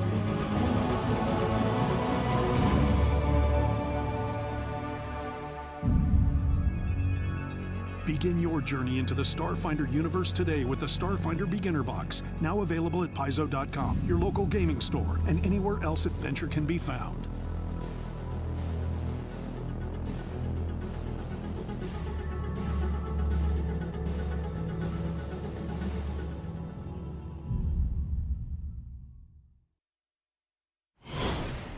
Hey everybody, I told you we were back and I kept my promise. Yay. I also told you at the beginning of this episode that we are giving away 2 excellent digital prizes from Paizo. One of them is the Zombie Feast, which is the first book in the Blood Lord's Adventure, or Lord of Blood Adventure Path. It is a really cool adventure path. We're actually pulling some elements from there. You'll actually see a lot more of those elements in the second half than you did in the first. Though I did model one of the infiltration encounters was something that appeared in the third book of that. So it was a little fun. This is all besides fun. Point is, we're giving one away. If you want to win a digital copy of that of the first book of that AP, all you got to do is enter our Gleam contest using in chat. Do ! Giveaway. It'll give you a link. Click that link and enter the Gleam contest, and that will enter you into both of our giveaway drawings. One of which, of course, is that AP book, and the other one is our Pathfinder digital, the digital Pathfinder beginner box. We're giving one of those every episode of Heroic Endeavor, Pathfinder Heroic Endeavors. So I would, why not? You know, actually, we got to see what was inside that box during the break. All of those tools are in that box. It is really a fantastic product, and I highly suggest if you are looking to get into Pathfinder, or if you're just looking to introduce it to somebody who doesn't know how to play it, that beginner box is truly a great tool for teaching the game. So, you know, you want to get in there. ! Giveaway. Follow the link. Enter the Gleam. Be here at the end of the episode when we announce winners. Have a Paizo.com account. It's very important that you have a Paizo.com account because these are digital prizes. So you need an account on Paizo.com. It's free and easy to set up. It takes like 10 seconds. You'll be ready for anything we could possibly give away, which is a few clicks of some buttons and some forms you fill out. It's all good. But with all that said, let's check in the chat. Let's chat to him. Hi, chat. Hi, chat. Hey, there's comments. Yay. Look at them all. Look at all ththose comments. Lone Jedi 70 subiversary. Congratulations. Real Potus 90 says throwing random candies is a free action. It's true. Rules as written. Rules as written. I was wondering what that meant. Yeah. I thought it was a WWE thing. No. Okay. No. Thank you for being on me right now. Let me read a comment. Aussie Gamers, it's her special attack diabetes. I mean, Rude. It is. Look, candy affects people in different ways. Yes, It's not diabetes.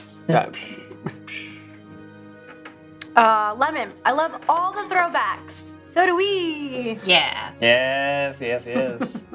So great. Real Potus 98 says, I stand up from the table, unfurl my ribbon sticks, and begin my ritualistic rhythmic gymnastic routine. Yeah, but we're talking about the show, POTUS, not whatever at home, you buddy. do on your own time. I want to see it. I want proof in a video of you doing instead of flips and flourishes. I demand a We'll video. raid him after this. Yes. Just get the stream up and going. Get the ribbons ready. It's coming up next. Great.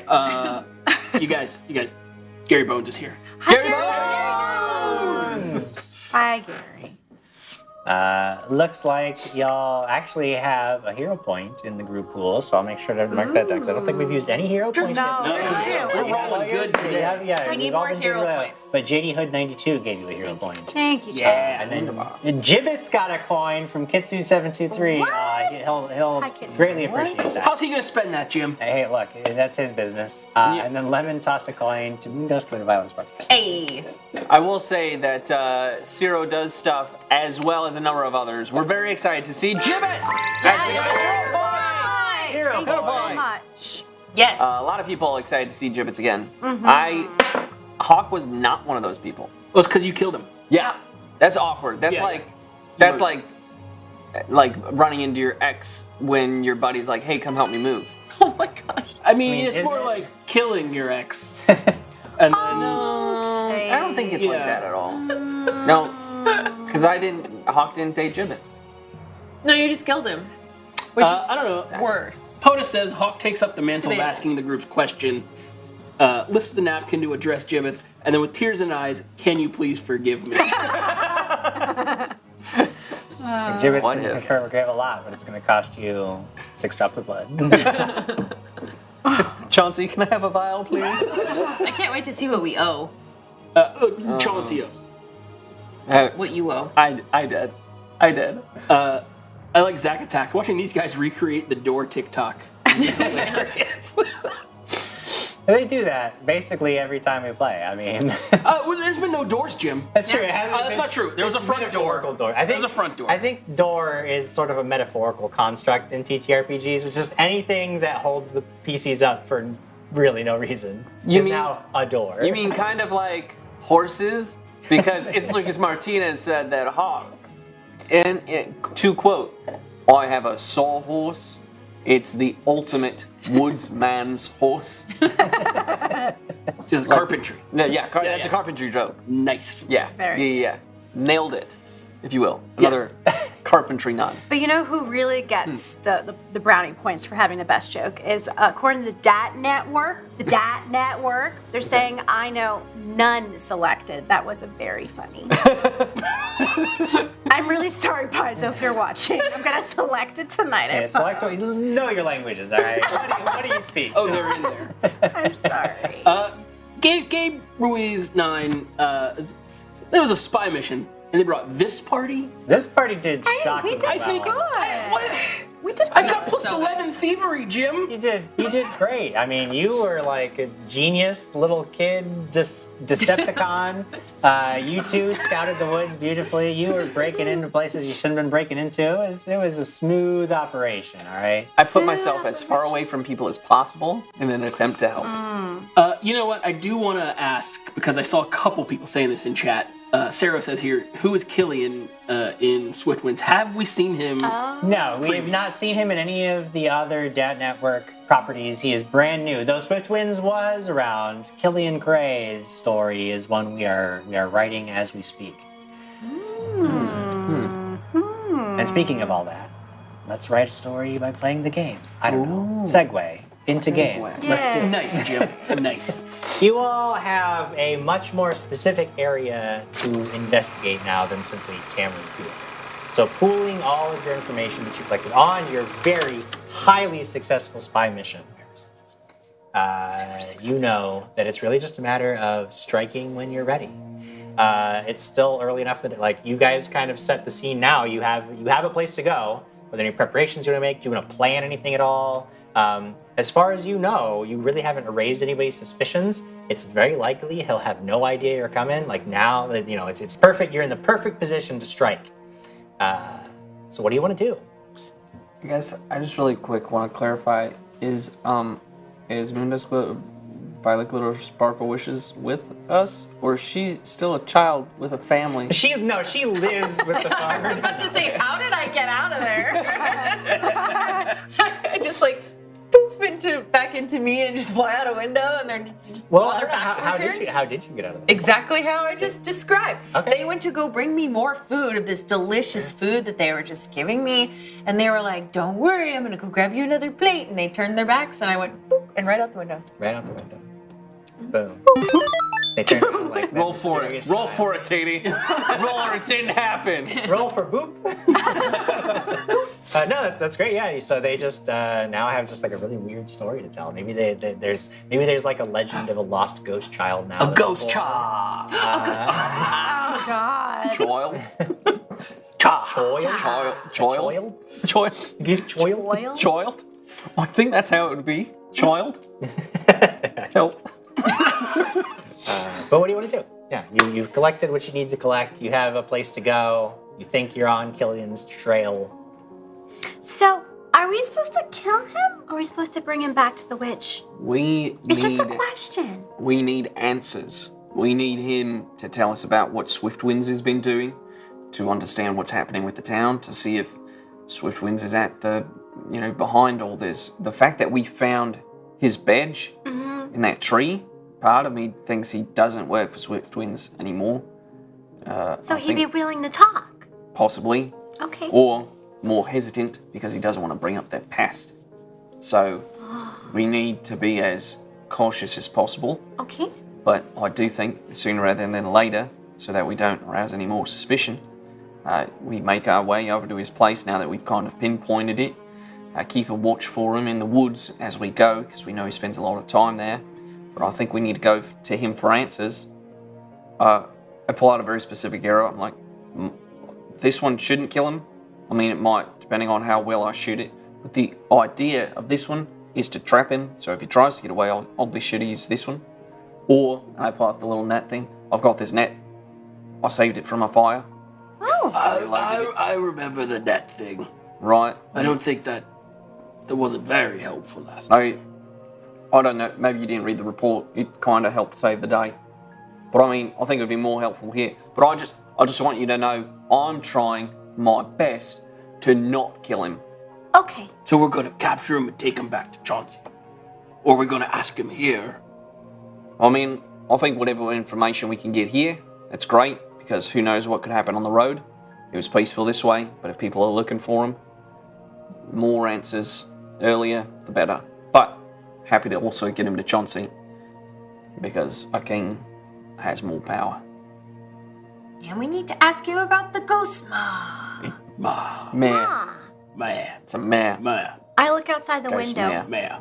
What time is it? Well, my next question to you guys is when you set out, like what time? I mean, really, the ball's in your court. So when do you want us to? Do you want to wait for nighttime? Do you want to wait for the next day? 7 Do you want it to be early? Do you want it to be?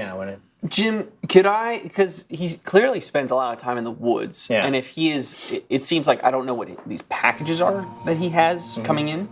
But if he is spending a lot of time in the woods, I'm guessing he's getting a lot of his sustenance off of hunting and gathering. And as a fellow hunter and gatherer, could I know of he probably would have been out earlier in the day so that he could come back and prepare meals and things like that? Like, would I know when he would be back? Because we want to find him there. We don't want to be there and have him see us at his place. You know what I mean? Right. Yeah, I get what you're saying. You would guess that if it's a regular day where he's just going about his daily tasks, he probably does a lot of things early in the morning to basically you do your hunting early. That way you have meat for lunch and dinner. If he's doing it day by day kind of thing. If it's more of a recreational thing, which he's just planning to be out. You would guess that some of the people around here sometimes you'll go out and just spend a week out camping, doing your thing. So on any typical day, you would guess that he's probably gone early and then comes back sometime mid-morning to do more of the prep that he needs to do at his place. Cool. So I would think we want to be there mid-afternoon. So next day? What time is it now? That's what I was just asking. I think it's still pretty early in the day. Yeah, I think we can do it today.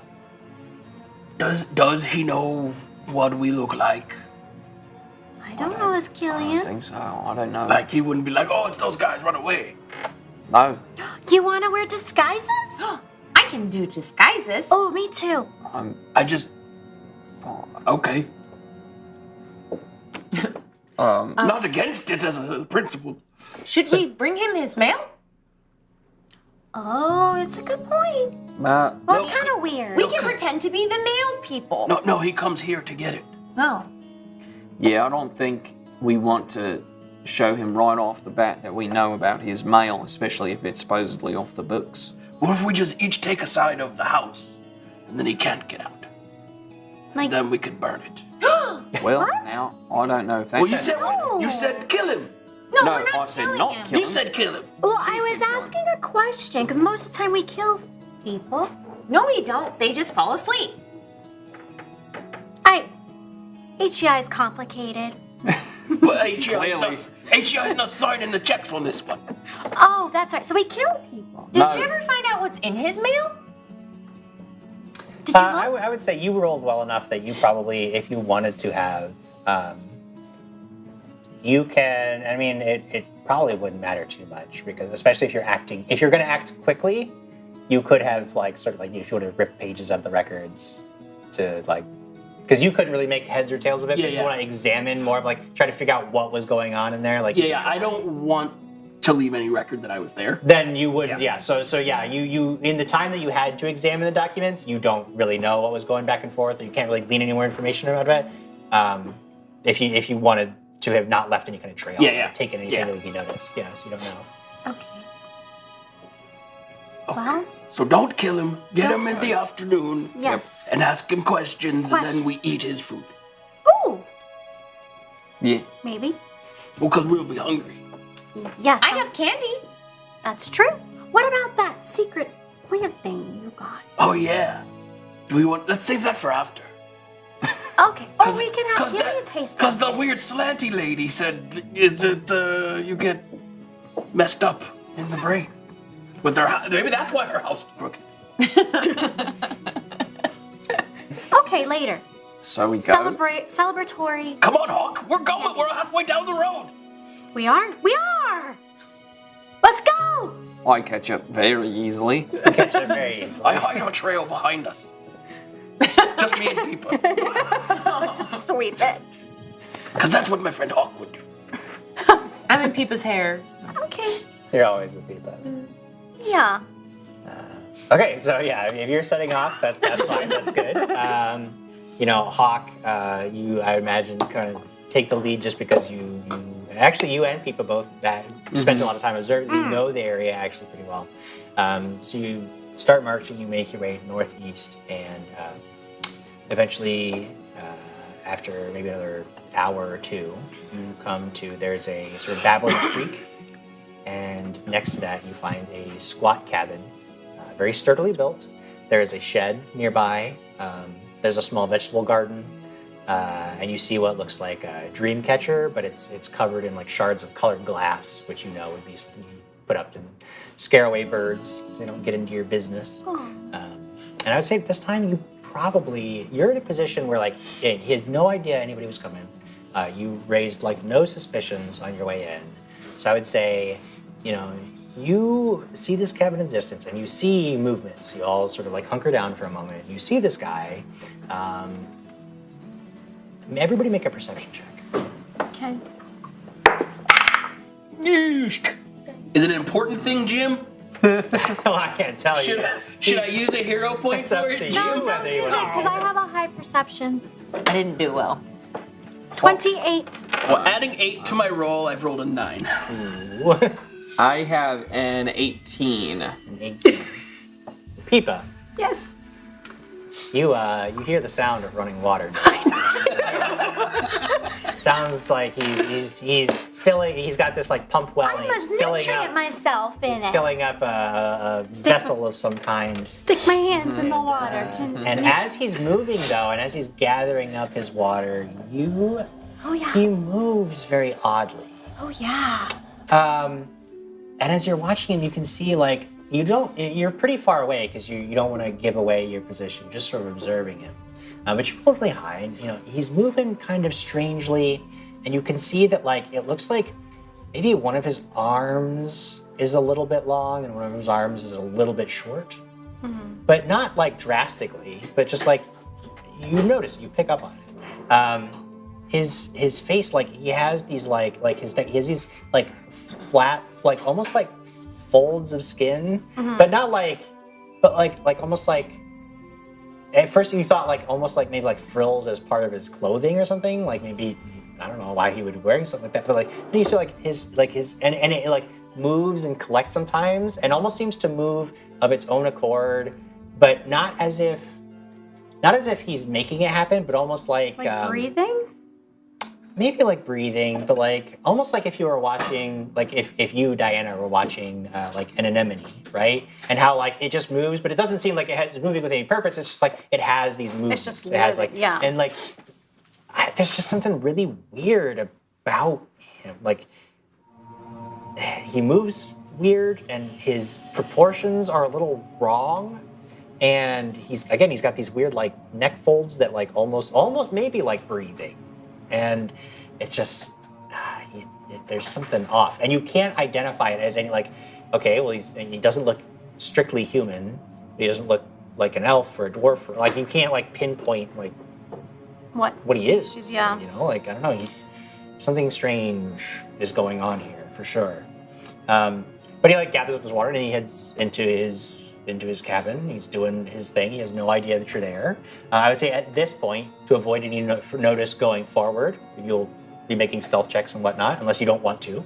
But you know, the floor is yours. You guys are in a controlled position here, so it's up to you how to approach this. Hey, team, do you want me to fly over to the window and see what I can see? Can you do it without being seen? Yeah. Well then, yeah. Okay. I mean, that seems like the easiest I got way a to high do it. stealth. Yeah, make it. Go for it. Okay, 13. That's going to be a 25. 25. That's pretty good. Let me pull up my stats and make a perception check. I definitely thought she was gonna like make herself invisible. Oh, I could have done that. But what you do is you get up onto, like, you're basically like hanging onto this windowsill now. And there's enough of a ledge that you can like just sort of stand on it. Like, stand at the window, you press your face to the glass, look through. And you see this guy, and now you can see what I was describing to, I tell you all that. to Pipa. I mean, there's like, yeah, you can't tell like what, like he is a guy. He's a man. He's human, you think, but there are these weird like oddities about the way like he moves, and occasionally he'll just like start like he'll twitch a little bit, and you don't think all of these things are strictly voluntary, but they don't seem like he doesn't look like, I don't know, he has just something really weird. And as you're looking, you can almost see that like there's a line on one of his cheeks, and you're looking at it, and it looks like a really old scar. But the skin tones are different. Like his one cheek is like a different like shade of skin from like the rest of his face. And you notice that like one of his fingers is like that too, where like it's almost like, you know, it reminds you almost as if you had like taken somebody else's, like taken one finger off and put a different finger on. You just can't, like, it just everything about him looks almost like put together. And he has a lot of like, his clothes are very like patched, torn, sewn back together. It's all mottled, and he wears. It's currently like he's got the top of it down, but he wears like this very thick leather apron, and hanging on his belt these very very thick leather gloves. And he's got this water, and he's really looks like he's just sort of like prepping like breakfast or something right now. Like he's got like some food on the table, and he's just sets this jug of water down that he filled up, and he's sitting there. And make a perception check just to see what else you see in the room. Goodness. Ooh, 19. So that's gonna be a 28. 28. Oh yeah. So you see a lot of different things. You see through the glass there are a lot of like jars and bottles, and like it's like a very very cluttered room. It looks like this whole place is maybe only like 2 rooms, because you see it's not very big. But you see on every surface, every table, every piece of furniture, there are all these jars. Some of them are just like big clay vases that are sealed. Other ones are small little bottles, and they're filled with like different colored liquids. Everything's sort of dirty and cluttered and grimy. But with your perception check, I will say you actually notice that one of the jars has like a bunch of bugs in it. There's like a whole bunch of like living bugs, and it's almost like a little terrarium. Like there's like stuff in there so they can live. There's another jar that has like a bunch of scorpions, but they're dead and they're floating in this like suspension of like probably like formaldehyde. There's a terrarium with a snake in it.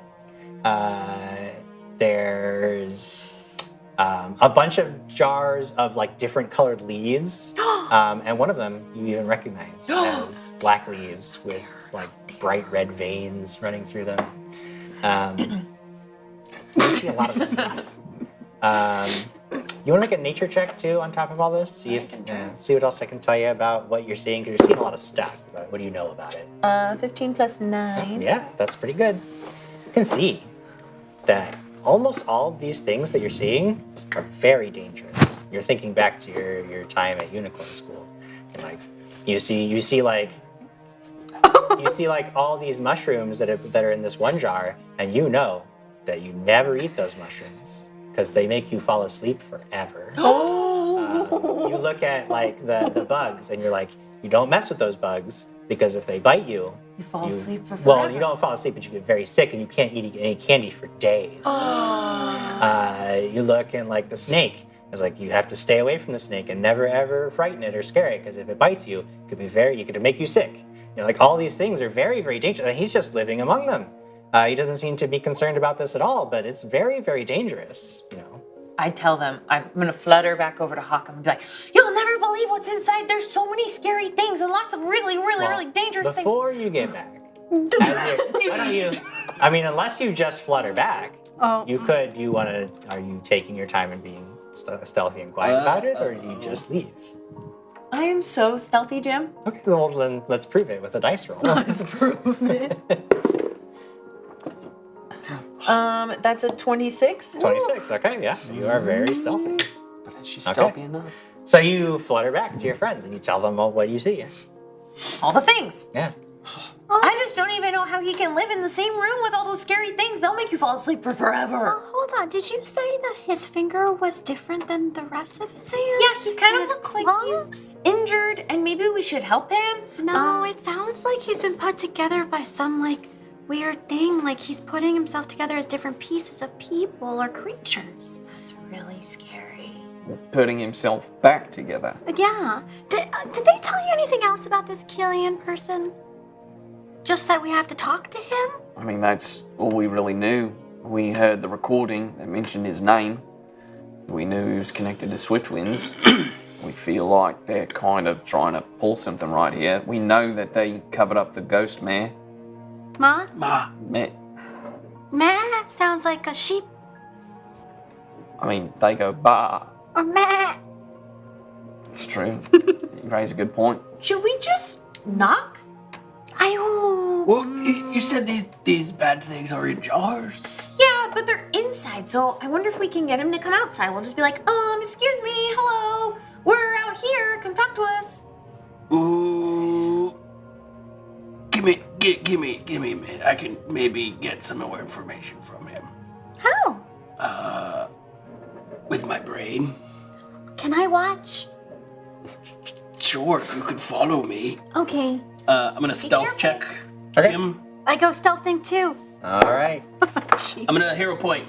Hero point. I don't roll as well as Katie. I got lucky. Boom! There it is. 31, Jim. Okay.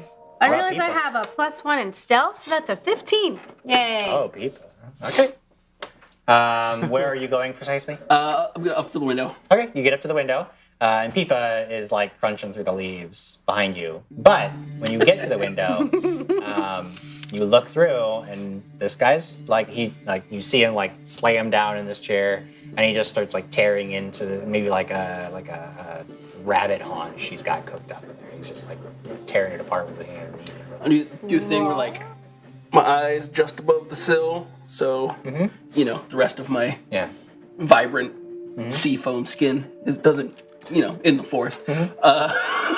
Look at him for a minute, and I would like to read his aura. Okay. To get his general, I can learn his general state, like health state. Okay. Oh. Yeah. And conditions that affect him. Sure. He is. There's. I don't think there's anything that you detect that yeah, he's healthy. He's Sorry. He's not under the effects of anything that you can detect right now. Make a society or occultism check for me, though, as you're looking at him. I should have had you guys make them, too. You can make one, too. I'm going to go occultism. Yeah. 1930. 30, okay. Yeah, 23. So, as you're looking at him, and you see all these different things that I've described to the other two, you realize that you've heard about a process that some creatures undergo called flesh warping. Oh. And flesh warping is mostly the act of it's a lot like transmuting creatures, but you always flesh warp creatures are always intentionally crafted. They are either through alchemical experimentation or ritual magics or sometimes like curses and whatnot can happen, but you create these flesh warped creatures. A lot of times flesh warping is very dangerous and difficult and unpredictable, and many of the creatures that are sort of brought about through flesh warping are monstrous. If they survive at all, they're mindless monstrosities, and it's usually a very difficult process. But looking at him, he appears to be you see signs that he's an intelligent creature, almost very human-like. So he has his he seems to have faculties. Yeah. And it's very difficult to determine how he got like this. Who knows how this happened? It's very likely that he was a just regular human man who underwent some kind of transformative process and became this flesh-warped creature that you see before you.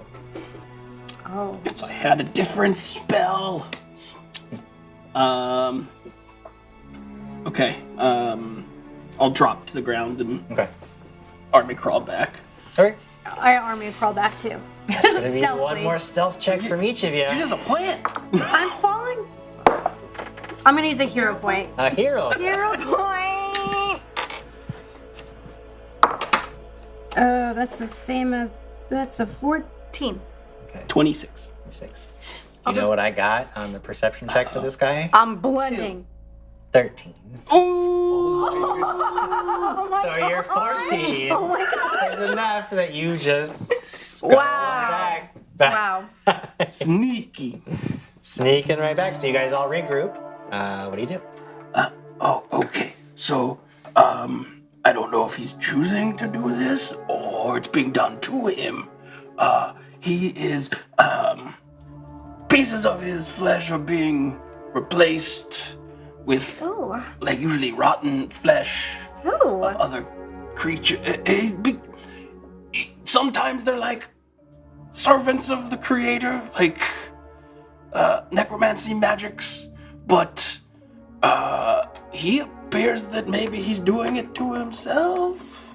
Or could it have been an experiment with Swiftwinds? Swiftwinds could do it. They've got the people. They were experimenting with a lot. This could have happened before everything that we've discovered. Oh, and maybe it was happening to him at Swiftwinds, and he threw his badge into the hollow tree to say goodbye with it. Maybe he got over, yeah. Yeah. And that's why he lives out here in the woods by himself, because he's a monstrosity and people don't like different things. It's definitely possible. I like different things.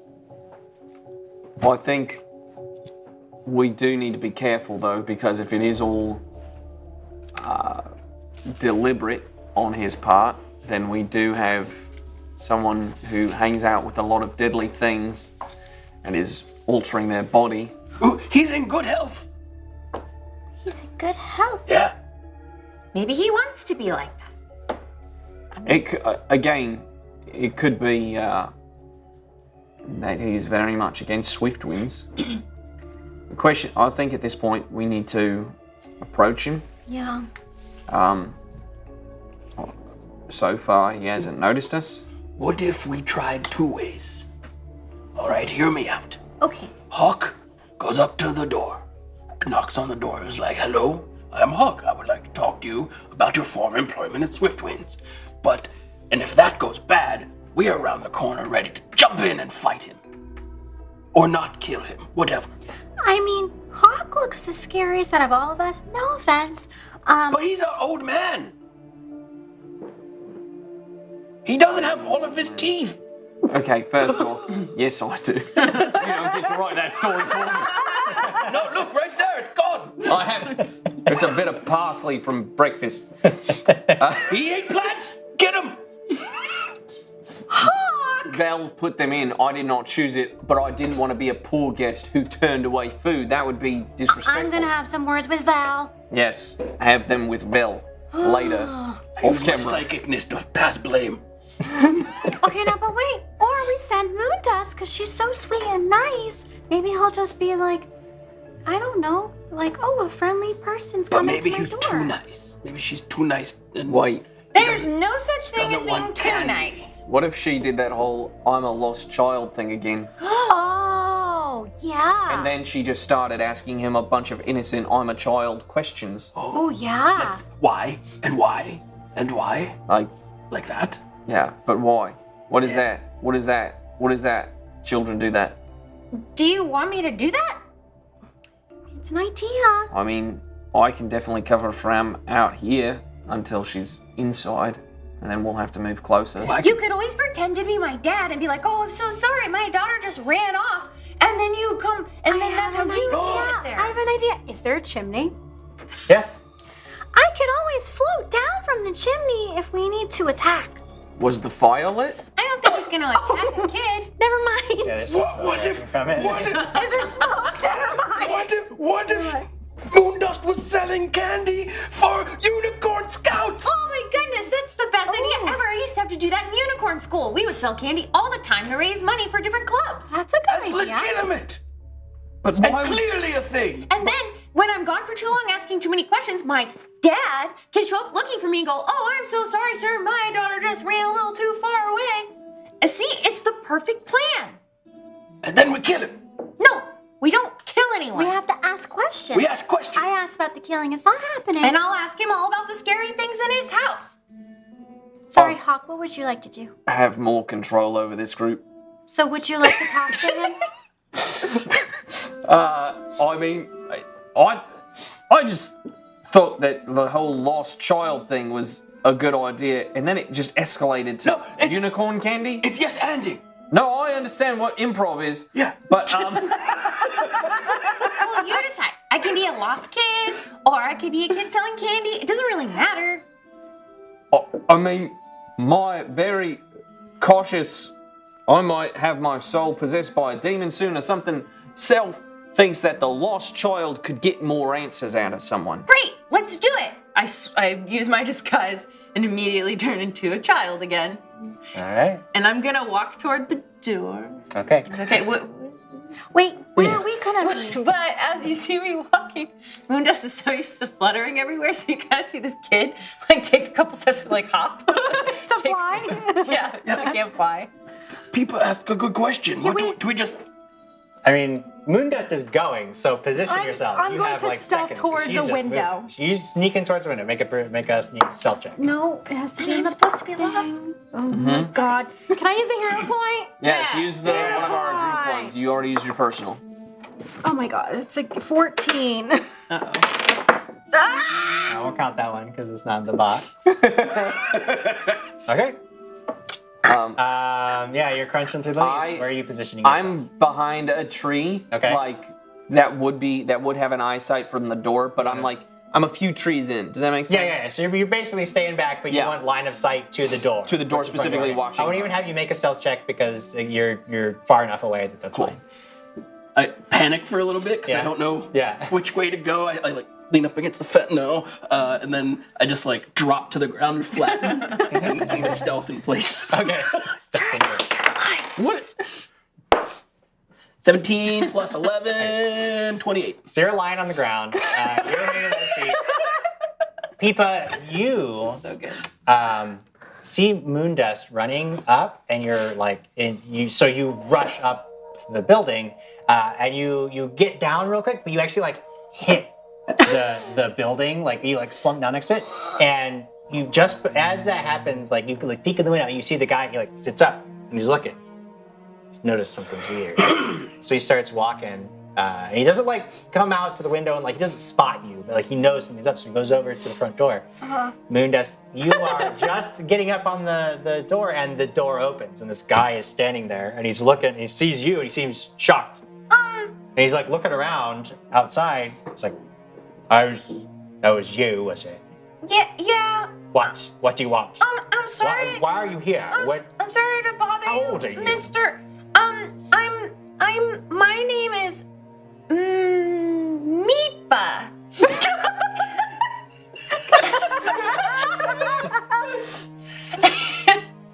And How old are you, Meepa? between 5 and 8. Between 5 and 8. Is this some kind of show? Says not to tell details about myself to strangers, but I had to come here because I lost my dad. Make a deception check.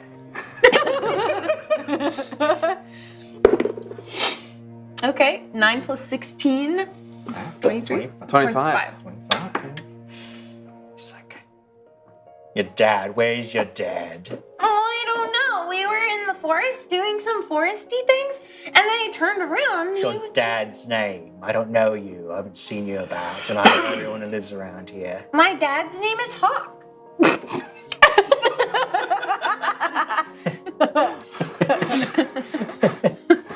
Give out your dad's real name, but not your own. That's because he wouldn't believe a kid's name is Moondust Glitterfoot.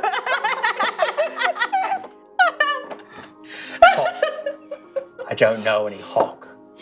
Why are you here, child? Well, I'm not. What's that? And I like point behind at like one of the really creepy things. That's the scariest thing I've ever seen. Okay.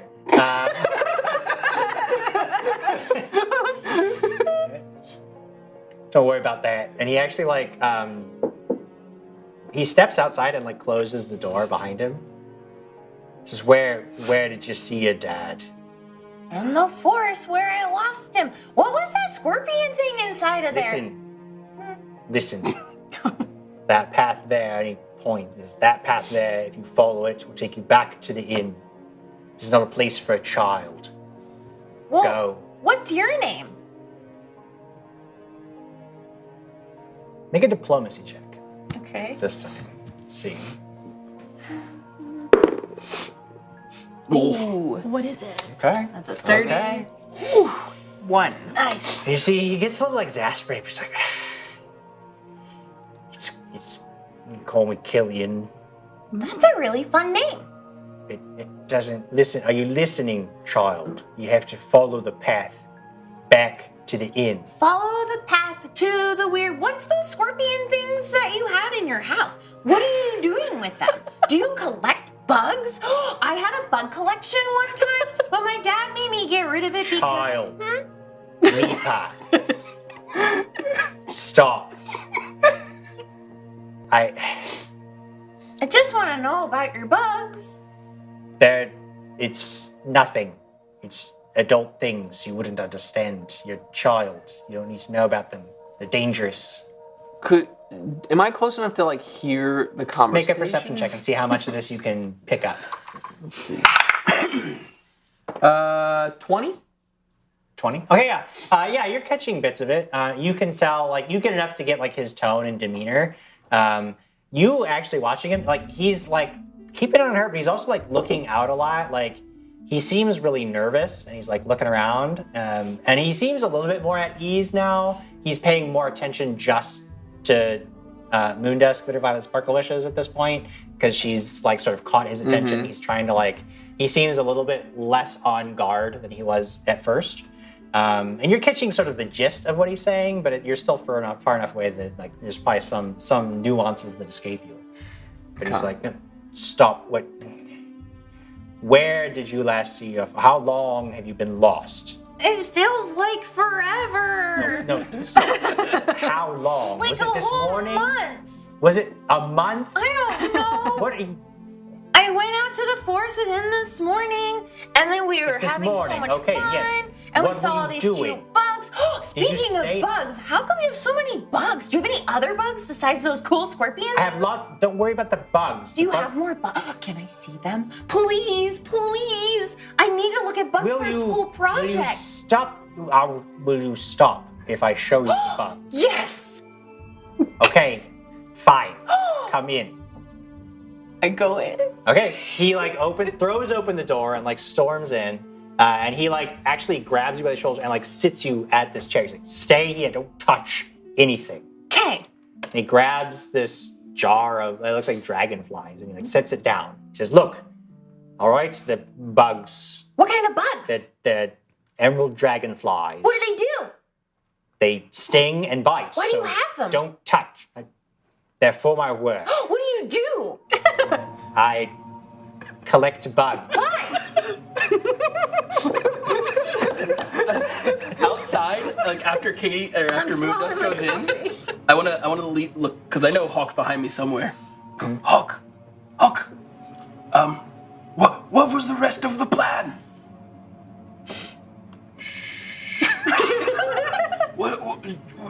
They're in now. Try and get closer. Okay. Then I'll start crawling up to the front door again. To the front door? Yeah. Oh. Okay, make a stealth check. I'm gonna get all the answers. 27. 27. Okay, yeah, you crawl up towards the door. It's gonna take you a minute to get there. Is anybody else doing anything outside? I'm just watching through the You're just window. watching? Okay, so you see Peepa is like sitting at this chair and this guy's like Meepa. Meepa is sitting at the chair and this guy, like you can sort of hear muffled like he's their conversation. Is there anything else that you want to do while you're just observing? I'm just observing them, and then I want to observe like behind them in case something like comes out of the shadows. Sure. Yeah.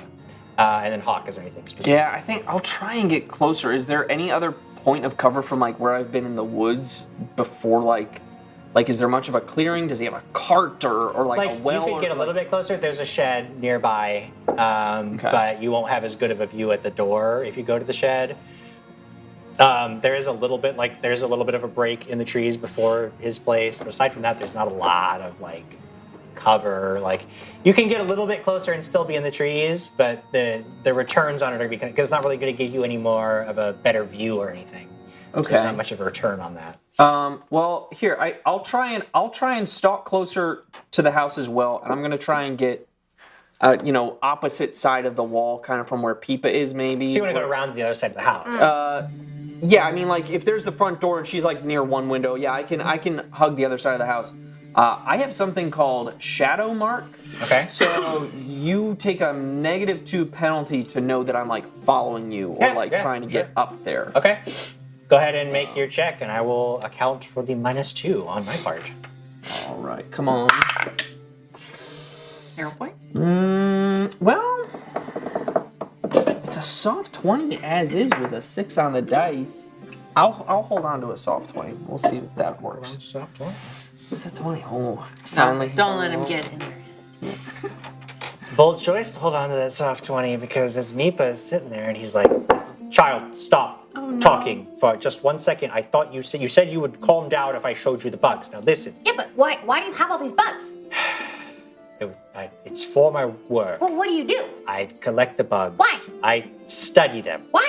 Because they're very interesting. I like He says, he goes over to the counter. He says, do you want some cocoa, child? Yeah. What? Tell us. he starts pulling stuff out of cupboards. He's like, just hold on a moment and watch the bugs and tell me if they're talking to each other. Sometimes they talk to each other. You have to be very quiet to hear them. Your Listen bugs can quietly. talk? That is Only so to each crazy. other, but you have to be very quiet to hear them. But how come you have so many bugs? And then he stops because he sees a shadow move across one of the windows. And he says, "Who else is with you, child?" Nobody's. Don't lie to me. I'm not lying. I was looking for my dad. Can I roll Is it a my perception? dad? Can I roll a perception to hear? Do I hear what's happening inside, like the yelling and like who's with you, child? Roll a perception check. 28. Yeah, you hear him yell, and you actually hear a crash because he, as he's standing, he was grabbing things from counters and he was like putting them all in this mug, and then he stops what he's doing, and he turns on you, and you can see that he has his hand on a knife that was on the counter, and he says, "What are you doing here?" I just want to know why I have all the bugs. Honey! Honey, where are you? Dad, it's my dad. I'm sorry. Did my excuse me? Did my daughter come through here? Make a deception check. Oh dear Lord! I want to be ready if I hear things clacking off. Yeah. I want to kick in the door and I'll give you my cast hero a spell. point. I've got one. I'm using my hero point. Here's my hero point, Jim. Here it is. Oh, it's the same thing now! Wait, use that one. Can I double here? I can't double hero points. So with an 8 on the die for that deception, it is an 8. An Oh my God. I don't lie. He looks at you and he says, "I don't know what kind of trick this is, but you're coming with me." And he runs over, he grabs you and hauls you off the chair and starts making his way across the room. You see that there is a trap door in the floor. At this point, I think we should probably just roll initiative. I'm being kidnapped. I'm being kidnapped. Oh, and now I get the natural 20. No! Can I hero point? Oh, should I? You can hero point initiative, I believe. Everyone, because I was using, the last thing I used was perception to hear what was happening inside. When I use perception to roll initiative, you get a scout's warning. We need you get a scout's warning, so you get a +1 to your initiatives. Nice. Oh, thank you. I'll probably yell just having heard everything it's going south, and so you all know we got to get into action. Okay. Initiative for Moondust is 16. Meepa. Meepa. Hawk? 33. 33. Dang, Hawk. Finally got the net 20. Wow. Me too. Peepa. 24. 24 for Peepa. And Flotsam. With Hawk's bonus, 29. Jeez, guys. Yeah. All right, Hawk, you are first to go. Now, you had positioned yourself at a window opposite where Peepa was going. You are currently looking into it looks like a small, dingy bedroom. Okay. There's an open doorway that goes out into that main area where he is, and you can hear him stomping through the area. But you don't currently see him, but you see this room. You see into this room, and you heard him, and you know that there's another window 5 feet away that looks into the kitchen area, and you know that's where he spotted you from. So you could step over to that window to get a line of sight on him. But the windows are pretty small, and they're you're right here on you. So yeah. I don't think, I know, look, Hawk is a man with a bow, but I think he wants to get into closer quarters. Sure. And so he's going to run for that front door. Okay. I actually have, I have a feat that helps me move further faster. So I would say one of your actions, you could get to the door. I mean, you could walk around the house to the door with another action. It's closed. You'd have to take an action to open it, and then you've got a third action to do as you please. So I've got the door open. Yeah. And do I see them? Yeah. Now you can see, and he's like dragging Mipa across the room. And do I have? How far away is he? Because it's not that far. I would say he's only maybe 15 feet away, 10 feet away from you. It's a very small room. He's probably 10 feet away from you. The table is between you and him. So if you were going to try to attack him, I'd say he probably gets a little bit of cover just because you can't really see the bottom half of him. Well, but it's not. It's almost negligible. With my quick draw action, I will draw my spring-loaded net launcher. And I will shoot the net at him. Okay. And just so you know, he's got Peepa with him. Or not Peepa, he's got Mipa with him. So the net will cover them both. Yeah, last time I used the net, the same thing happened. Yeah. So, you know, it's just kind of what happens. So fire the net launcher. All right, standard ranged attack roll with a 12 on the dice. That is a 28. 28 is... Wow. Yeah. Yeah, that's you net him.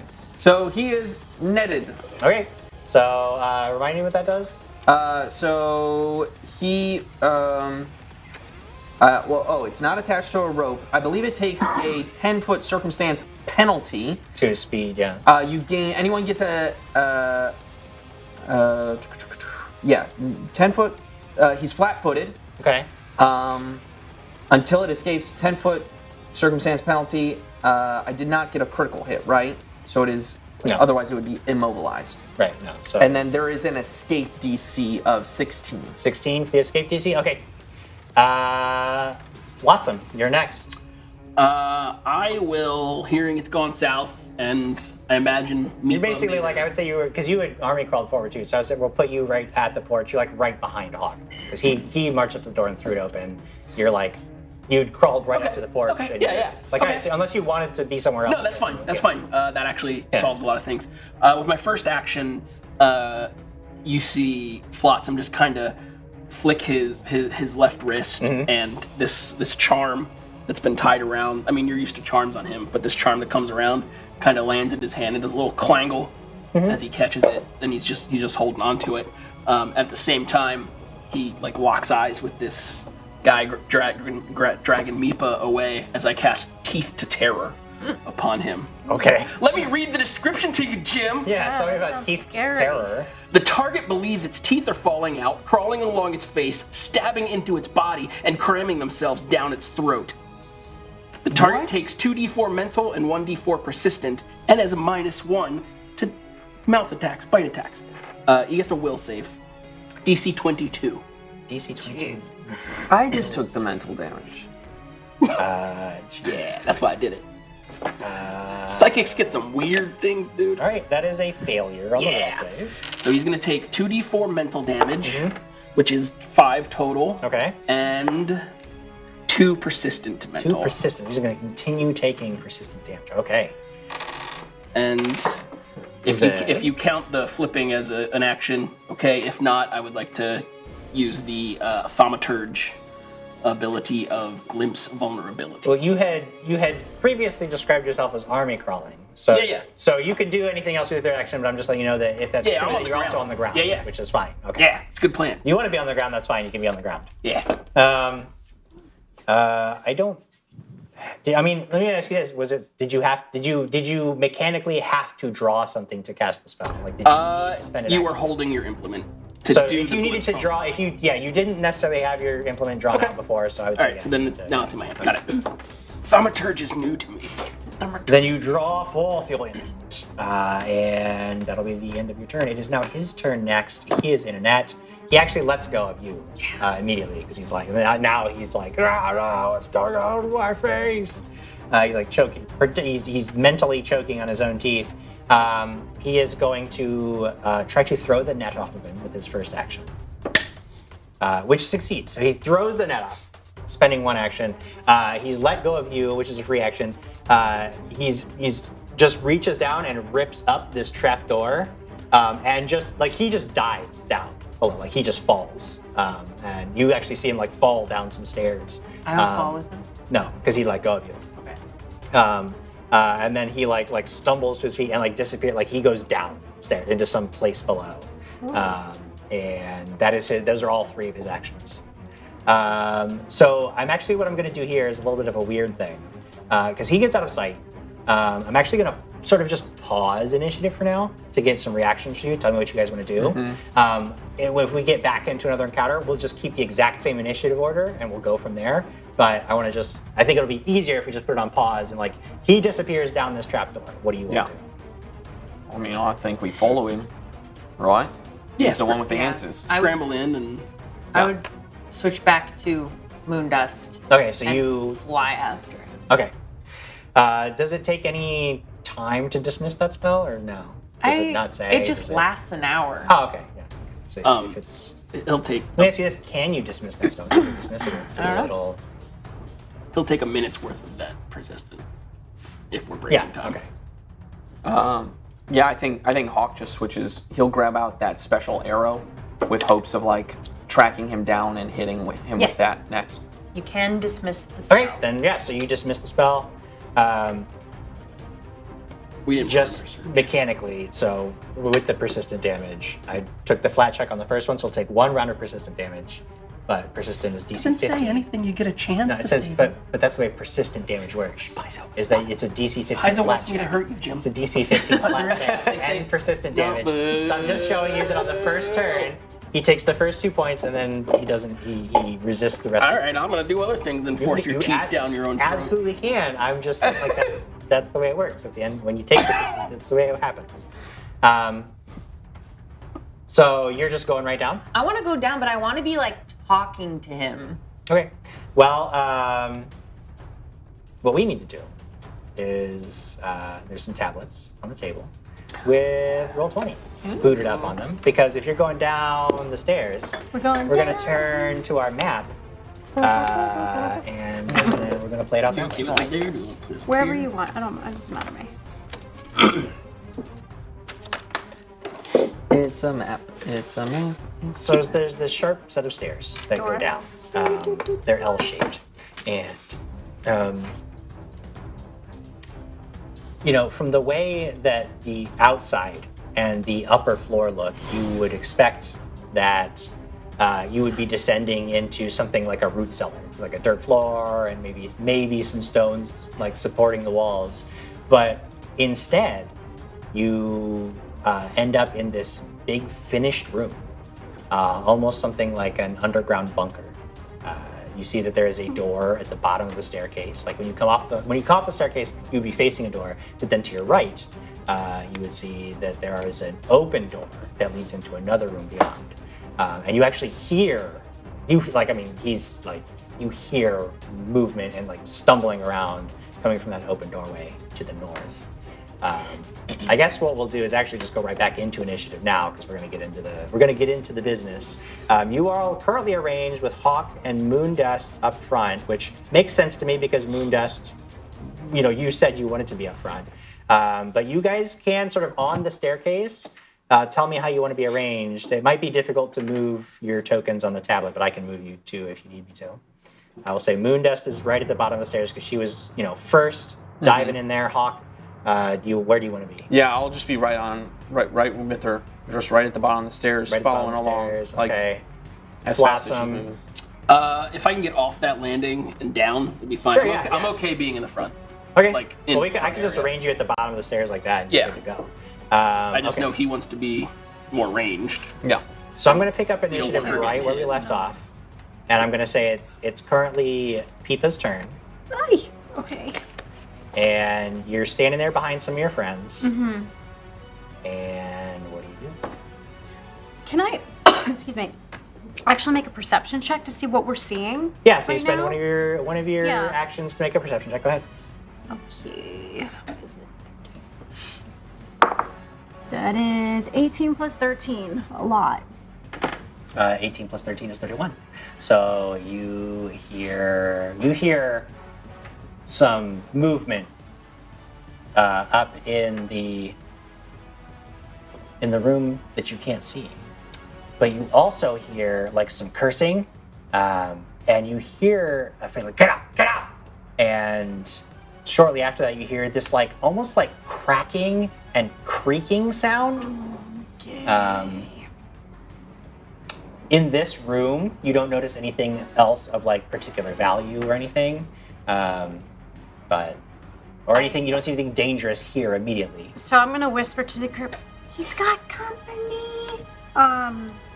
And then for my last action, I'm gonna reach out, touch Hawk, and cast guidance. Guidance. Okay, give Hawk some guidance. After Peepa's turn would be Moondust, who had Violence Sparkles. I just want to be yelling after him. Okay. Like, I'm sorry, I didn't mean to trick you, but we're not here to hurt you. We just have a couple of questions, I promise. We don't want to hurt you. And then I'm gonna just keep flying forward. Okay, where do you want to move? Careful. Toward do you wanna where be? he went. You I wanna can only go? move Okay. 20 feet, so move me Yeah. 20 feet closer to him. Move you 20, so I'll move you up to the door. Great. There, let's see, that would get you 5, 10, 15, 20 feet. I mean, you have 2 more actions. Your yelling doesn't really cost any actions. So you get up to the door, we'll say you get up to the door, you're looking in, you hear him like stumbling around, and you hear again, now that you're at the doorway, you can hear this like snapping and popping sound, of like creaking and cracking, and also this like Do I see it? there are some shelves in the way, but like you hear all this movement. From where you currently are, you don't see anything, but you have 20 feet. Can I stealth my way to the shelf? Yes, you'll move half speed at stealth, so go ahead and roll a stealth check.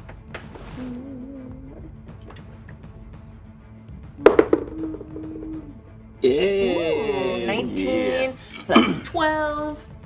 Okay. 31. You get up to this shelf so that you can peek around it. And now you see some business.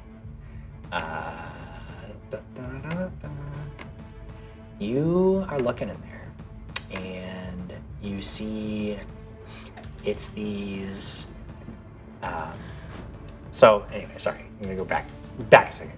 The room has several long shelves. You can see it on the shelves. There's all these books and files, and scrolls, and you don't really have time to pay attention to those because you're looking around for the source of this noise. You see Killian, but between you and Killian, you see 2 of these weird, bent, thin figures, but they have this really rough, bark-like skin, and they are like moving around and looking around.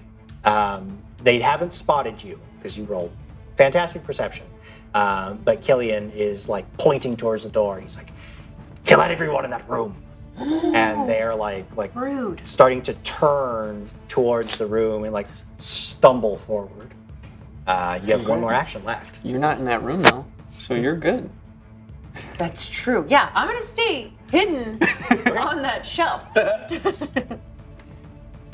And that's it. Yeah, you forego that third. I would say one thing that you could do that would be a use of an action that wouldn't cost you anything. You could try to make it a check to see like what you know about these creatures. Yeah, that. Nature? And if you wanted to do that, it would be nature or Lore religion. unicorn. Actually.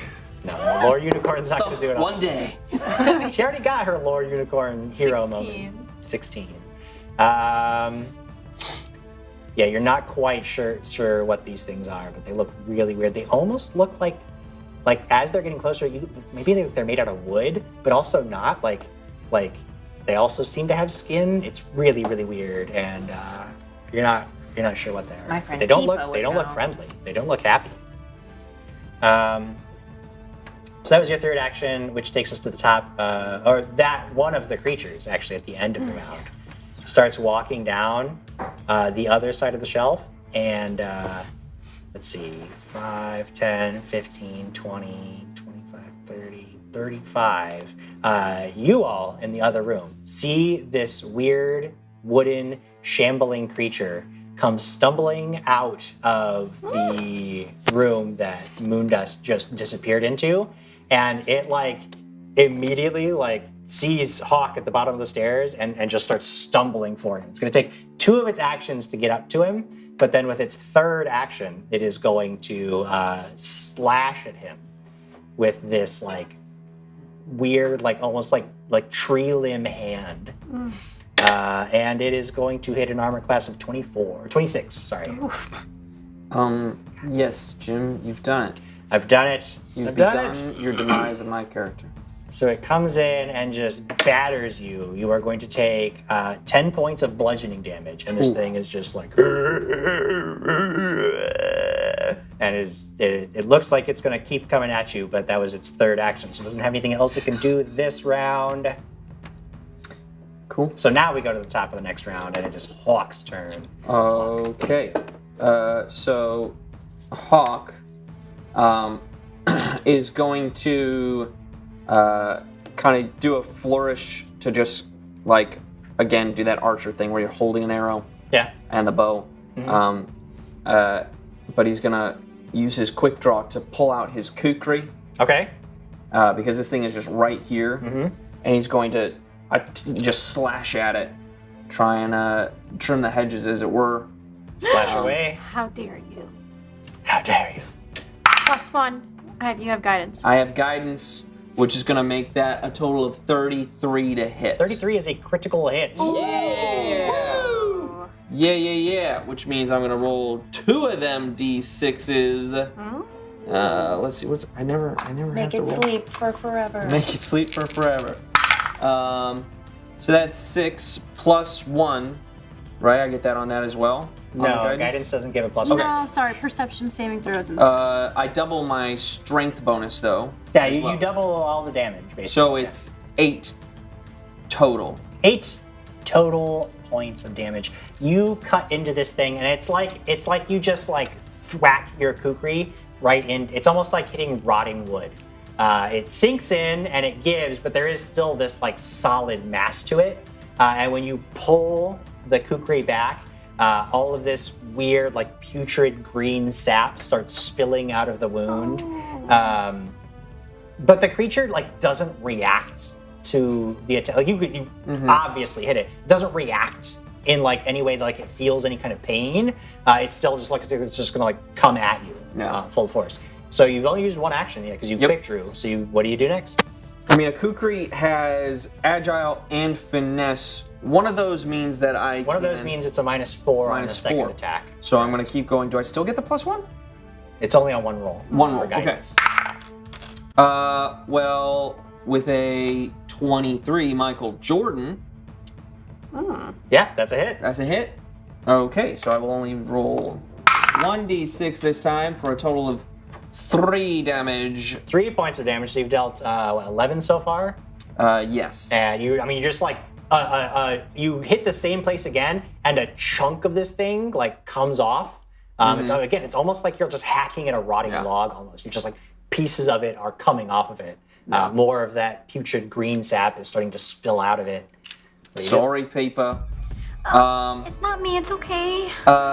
Is the trip action different from an attack action? No, the trip action has the attack trait, so it still counts as it would be a 3rd attack if you were to do a trip. Okay. Then I think I'll just try and keep hacking away. I don't think putting it on the ground is going to do me any favors right now. So with the 15 and the agile means it's a -8. -8. -8, so 14 minus 8 is 6, which means it's a total of 21. 21 is a hit. Yeah! Nice. With the kukri for another 3 damage, so a total of 14 damage this turn. All right, yeah, so I mean, you're just like hacking and hacking and hacking, and you hit thump, thwack, thump. And you're just like chips of rotting wood are flying everywhere. There's a horrible smell. The more of this sap that flows out of it, there's this horrible smell filling the room. You can smell like rot and decay. And you can see this creature is like not at all paying attention. It's not reacting like a living creature might to a wound. It is just like mindlessly coming at you. But we move to Flotsam's turn. I will step up past Peepa. Okay. To be kind of in front of her. Okay, so you take it. You want to be right next to this creature? Yep. Okay. And then I want to be like, in a Hallmark movie, right before they kiss, I want to grab and like get real close to its face, and then produce flame and and flaunt. Now, while many creatures in this game do not have an attack of opportunity, these guys do. That's fine. That's fine. So it is going to, as you begin to cast your spell, it almost like, without thinking or even turning to you, it just like lashes out just to wrap you. As it does that, Jim, you hear a little clangle. A little clangle? A little clangle. Okay. As a disrupting harmony echoes forth from my thaumaturge bell. Okay. Triggers a strike. You create a strangely discordant harmony that sinks into your foe's mind. Will save against my class DC or become enfeebled one or clumsy one until the end of my next turn. A will save? A will save. The trigger for this is when something attacks you? Trigger is the target of your vulnerability thing. You haven't you haven't done that yet. I lied. There will be no Klingle Clangle on this day. We'll be ready for my Klingle Clangle, Jim. There will be no Klingle Clangle. Thaumaturge is hard. Try to whack you. Dang it. With a root, actually, like from below, like this root reaches out, just. If it hits me, I'm gonna go. I blame Peepa. Why? That is going to be a 29 to hit. That's gonna hit. It's not a critical. That's not my root. Can't blame me. And the root is going to deal some bludgeoning damage. That is going to be 10 points of bludgeoning damage. That's a lot of damage. Smashes into you. But I don't know if that disrupts your spell or not. I don't know. We usually don't deal with disrupting spells. Well, it's a spell attack. I don't know. We have to cast the spell to attack with it. So you tell me what you want. Tell me what you But want. did he attack yet? Because the reaction would have been him moving into the space, yes? No, it's the beginning of the... I start to manipulate the elements around me as I prepare to strike forth at this woodland tree abomination, and I get smacked with a root. I think you lose the actions. I lose I don't even get a save? Wow. I mean, that's usually just not how. I mean, that's like a carryover. No, you get in first edition, you would get a concentration check. Like how spicy he's getting. I'm just saying, because you just negated my entire turn. Well, that's an attack. The entire turn? The entire turn, yeah. Well, because it's a 2-action spell. I moved, 2 actions just got negated. You got whacked. I'm sorry. I'm just saying. Attack of opportunity. You got whacked. No. I forgot spells do 2 actions. No, that's fine. That's fine. You got what happens. Whatever, Jim. I don't know. Yeah.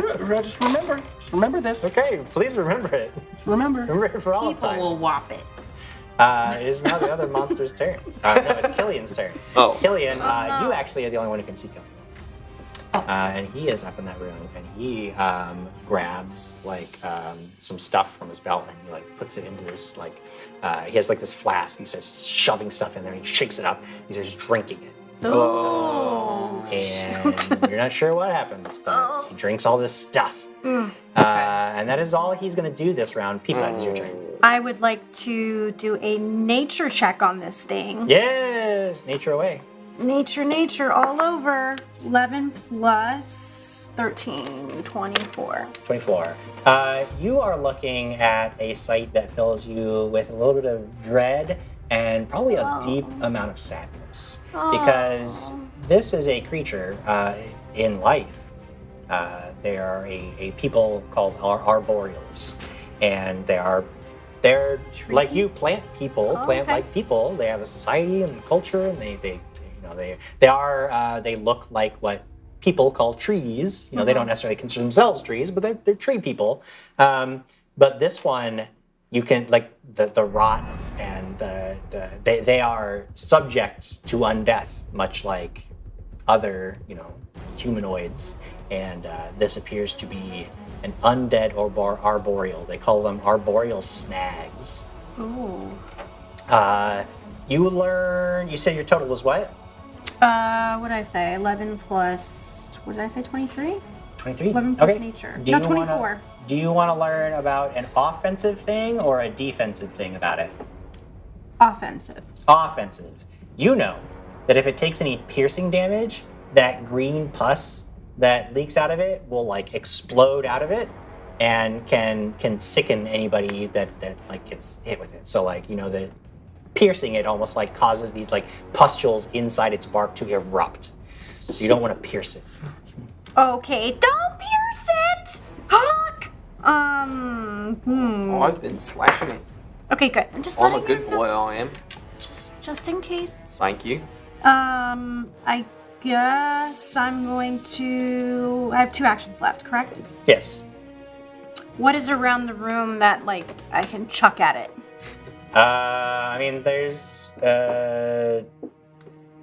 I don't know, if you want a piece of debris, you find something. Or I can even use Sure, his own bark. Couldn't I? There's a piece of it. Well, it's kind of rotting and like weak wood. You want a rock, you can throw a rock at it. Yeah. Okay, I'm gonna throw a rock at it. Okay. What? Okay. So make your spell attack. Now, currently you're standing right next to it. Now, because it has already used its reaction, so it doesn't have another reaction until its next round, but just keep this in mind for future turns. If you're standing right next to it and you cast a spell, you just saw it hit him after casting a spell, so you know it has it has an attack of opportunity that it can use. But it's already used its for the round, so you're currently safe casting a spell right next to it. 25. 25 to hit, and that is a successful hit. Yeah. Roll damage. Okay. That is not very good. 4, 5, 6, 7, 8, 9, 10, 11. 11 points of damage combined with his. Let me double check my math. I think it's starting to look pretty weak. You can see like huge chunks of it have been blown off. If it were a living arboreal, it might even just succumb to its wounds, but because it's driven by undeath, it is still manages to it's still on its feet, but it is very badly wounded. Okay. But that'll take us to one of these creatures' turns that's still in the room. And it is going to start stumbling forward. Here it comes. Let's see, 5, 10, 15, 20, 25, 30, 35, 40, 45, 50, 55, 60, 65, 70. So it's going to use all of its actions just to go basically get up to Hawk. But it has to walk all that way and has no additional actions to use. So it just gets up to you guys, leaving you alone in the room with Killian Gray and your friends facing off against these weird undead tree people. After that, it is your turn. I would like to flutter toward... Is there a way I can hop over to the other bookshelf and still see one of the creatures through the door? Perhaps one that hasn't been No, if you want to get back into... The only way that you're going to be able to see those creatures through the door is if you get into that other room. Just see them through the door? Well, the door is here, and you're on that. There's no door over here. That's wall. The door.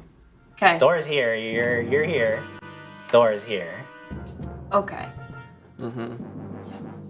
I will then flutter back toward the room.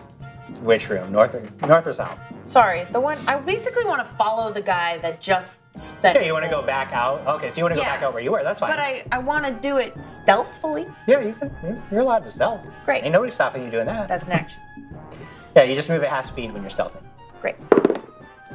Ooh, 9 plus 12. 21? 21, okay. Nine. We're making some checks.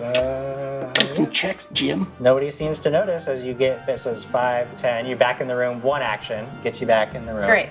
And you're just standing in the doorway. I want to cast Okay. Moonlight Ray Okay. on the one that just spent its whole action, hasn't been hit. Okay. Fresh boy. Fresh boy. Fresh boy. Okay. So, this is a ranged attack. Gotcha. So I'm going to attempt to hit you. Okay. Attempt away. 17 on the die plus 12. 29 is 20. Critical hits. Critical hits. Tell me about Moonlight Ray, because I have a feeling I know enough to know that I'm probably about to get melted. So what's fun about this is I had it ready to cast before you said it was an undead creature, And now knowing it's an undead creature, it's gonna take an additional 5d6 damage. Yeah. So I'm gonna roll 10d6 and then double it. Nice. Oh my That's very true. You roll 10d6 and double it. This Oh happened my to me in God. another Do you game. need more not too long D6? ago. We have D6s. I got 2 right here. I have 4. I got She's got 10. She's got 10. Goodness. All right. This might be the biggest roll of my life.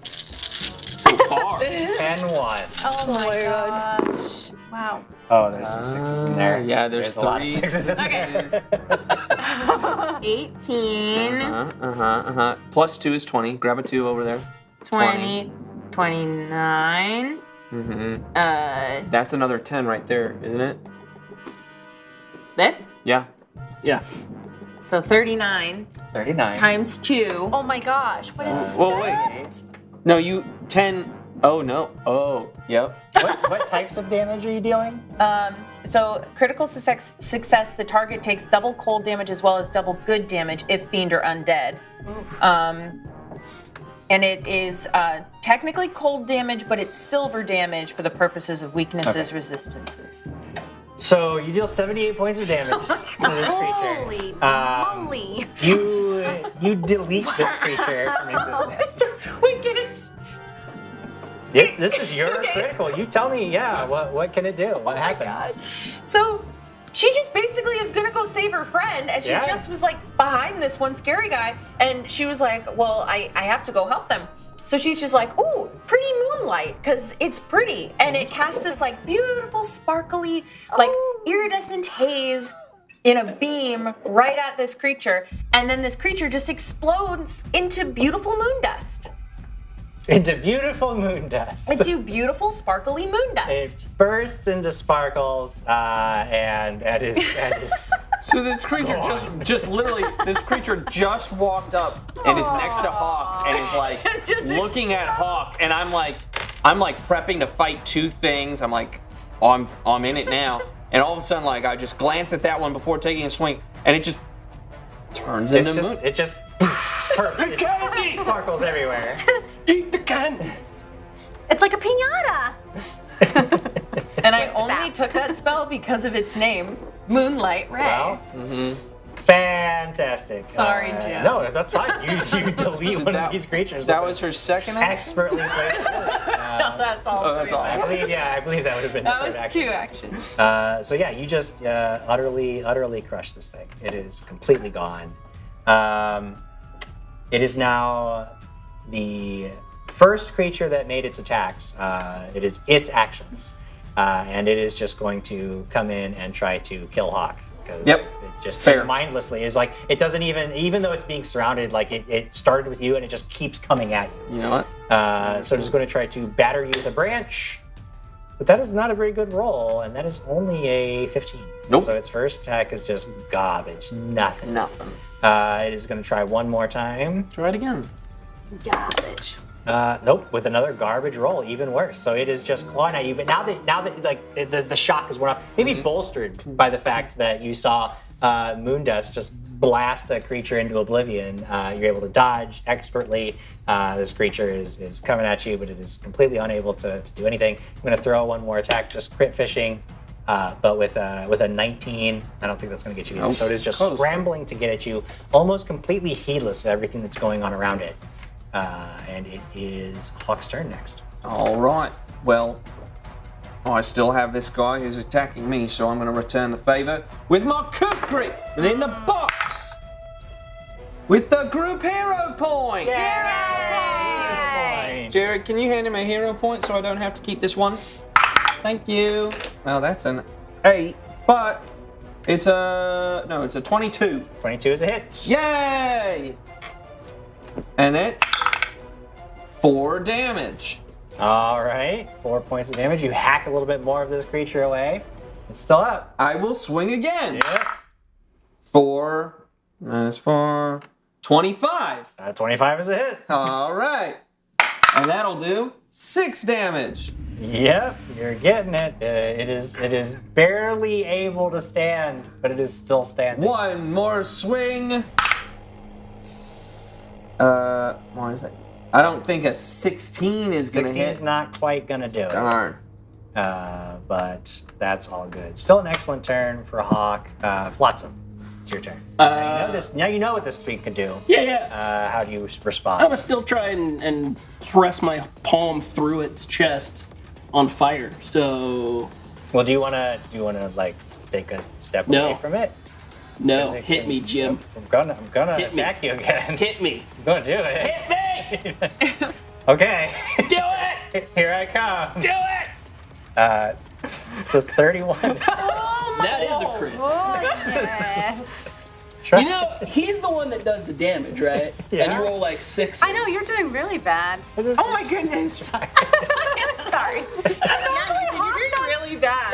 Hawk does like 30 to 40. Wait, Because I'm using using his my kukri now. bow. I'm using He's my up close. kukri right now because we're up close. You take 26 points of damage. Sorry. All right. As it crits. I don't get to roll 10d6 and then double it, ever. Even with my best shot, I can't do that. Well, I guess Moondust is better than all of us. What is Wow. Usually it's Hawk. So it crushes you right in the face. How many points And what does do it you take? do with your third action of that? My third action, I discern its weakness Okay, yeah. because I'm here. You make a lore check, I believe. Is it? Let's pull this up. I just wanted to use this. Glimpse vulnerability, sorry. Yes. Select a creature until... Usually there's a knowledge check. So There's nothing akin to this. Like nothing tied to it. It's an esoteric, Yeah. but I don't have... Just make a nature check. Okay. Just get through it. It's all good. Figure it out later. Ignore that one. Well, I don't know poop about it. Actually, it's not bad. 12.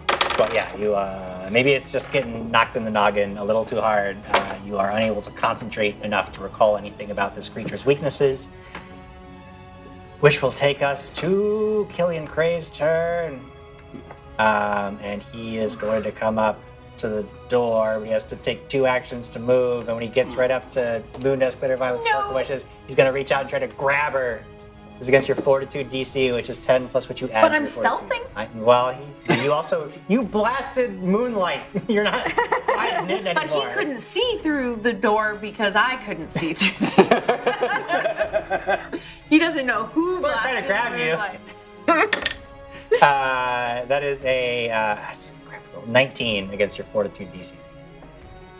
So 10 plus 40. 10 plus whatever your So Fortitude 23. Oh, 23. 23. Yeah, so you easily slip out of his grasp and just grab for you, like, oh, damn you. Curse you. Uh-oh. But that is all he can do this round, so we move to Peepa's turn. How bad does Flotsam look? I don't know, probably pretty bad. Okay. I mean, You're if up. we were a different system and a different game and a different version, A lot of bitterness I would be here. bloodied. But just. Jeez, Jared. I could take that hit 2 more times. What do you want to do, Peepa? I'm gonna look at this creature and go, oh, you hit my friend! I'm gonna do telekinetic maneuver and try to make him prone. Yeah, Shut trip him it. down. Okay. Yeah, trip him. Make your telekinetic maneuver roll. Okay, here we go. Ooh, 12 plus 7. Sorry, 19. That's a success. These things are not that. So you rip it to the ground with your mind. Yes. Do it. And then with my last action, I'm gonna start singing. All right, everybody's gonna get a +1 to attacks and damage rolls. Yay! After Peepa, it is Moondust, Glitter, Violet, Sparkle Wishes. How close is he to me? We got right up next to you because he Great. usually like stays standing in the doorway. Then I'm going to flutter away from him, Sure. but I also don't want to flutter toward any of the scariness. So I still want to keep some distance. Sure. But just away. And then, do you want to explode into 1 billion pieces or just like 100 pieces? You choose how many pieces you want me to explode. into. Okay. Well, I'm gonna help my friends. Yeah, I love that. So what I'm gonna do is I'm gonna use 3 actions and heal my friends. You're not going to use 3 actions because you use 1 action. Oh shoot! I don't move. Dang it. Then I'll use. Use 2 actions and you could make this creature explode with your healing power.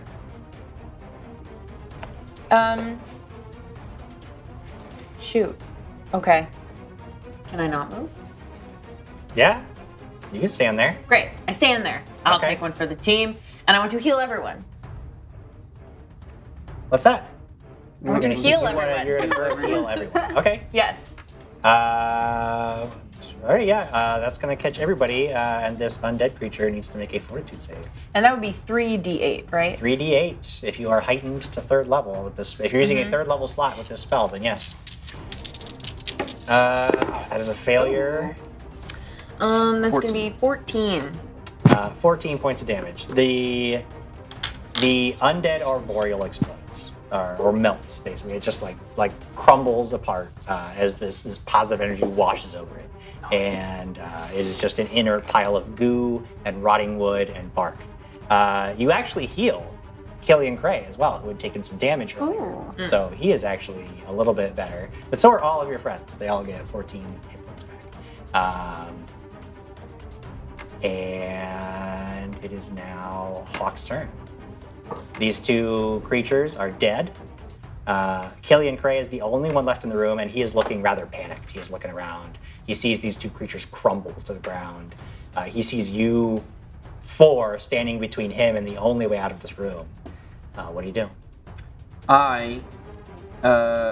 We wanted answers, so at least to start, Hawk has that special arrow. I'm gonna drop the kukri and fire. You know what? I'm going to free action drop the kukri, hunt prey on him. Okay. And then I'm going to. I'll take a. I believe it's a hunter's aim. Okay. Which will be the rest of my actions. To get a +2 on the attack roll. Okay. And ignore any conceal. That way, I know I really want to just pin him down. Yeah. So +1. +1. +2 is +3. +15 is +18. So 32 to hit. 32. Ooh. Is a critical hit. Ooh. Get him. Kill him by accident. Kill him by accident. Oh my god, please. So I had used an antler arrow, Jim. When an activated antler arrow hits a target, bone antlers extend to pin it down. The target must succeed. Oh, well, wait a second. We might have to alter this because I guess I have to activate it with an interact, which takes an action. So we could say I didn't take the hunter's aim and take 2 points away. I don't know if that changes the critical. It wouldn't be a critical hit. Okay. But it would still be a hit. So to make sure that I activated the item. I get you. Because otherwise I just shot an arrow that doesn't do what I wanted. Just accidentally kill this guy. Oops. So when the activated arrow hits the target, bone antlers extend to pin it down. The target must succeed a DC 16 reflex save or become stuck to the surface, taking a critical. It uses the critical specializations of a bow. Okay. So roll damage because you're gonna hit him still. But then I will roll. What do I need to roll? Is there any? Am I rolling anything to avoid being pinned or no? Yeah, you reflex save, or you are pinned. Gotcha. But I still roll. Fails on the reflex save. What was that? Fails on the reflex. Fails. Okay. And then 12 plus 2 is 14 damage from the bow. Okay. And now he is pinned by these antlers that have sprouted out and just grabbed the ground and the wall and the door frame. Now kill him. No. Well, I'm done with my turn. So he gets pinned. We'll say he actually gets pinned backward. He actually gets pinned to the shelf that you were hiding behind. He sort of stumbles backward. He's pinned, and these antlers have wrapped around him and are digging into the wood. And he is struggling to get free, but it's pretty hopeless. And we'll come out of the encounter for a moment. What do you all want to do? He's standing there struggling at the door. You can actually see him. You're watching him struggle. Probably right Can't next get to anywhere. Yeah, you're right there with him. You all sort of you approach him. You go up to him, and he's sitting there, and he's trying to get free. Then he just sort of stops and he slumps. He says, I knew that eventually it'd all come for me. So get it over with. We don't want to hurt you. I was telling the truth. We just want to ask you some questions about the ghost, Ma. What is Swiftwinds doing? What was that whole warehouse? Why is there a ghost mayor running around? And do they have any interest in supporting King Ronald? Make a diplomacy check for me. Can I stealth?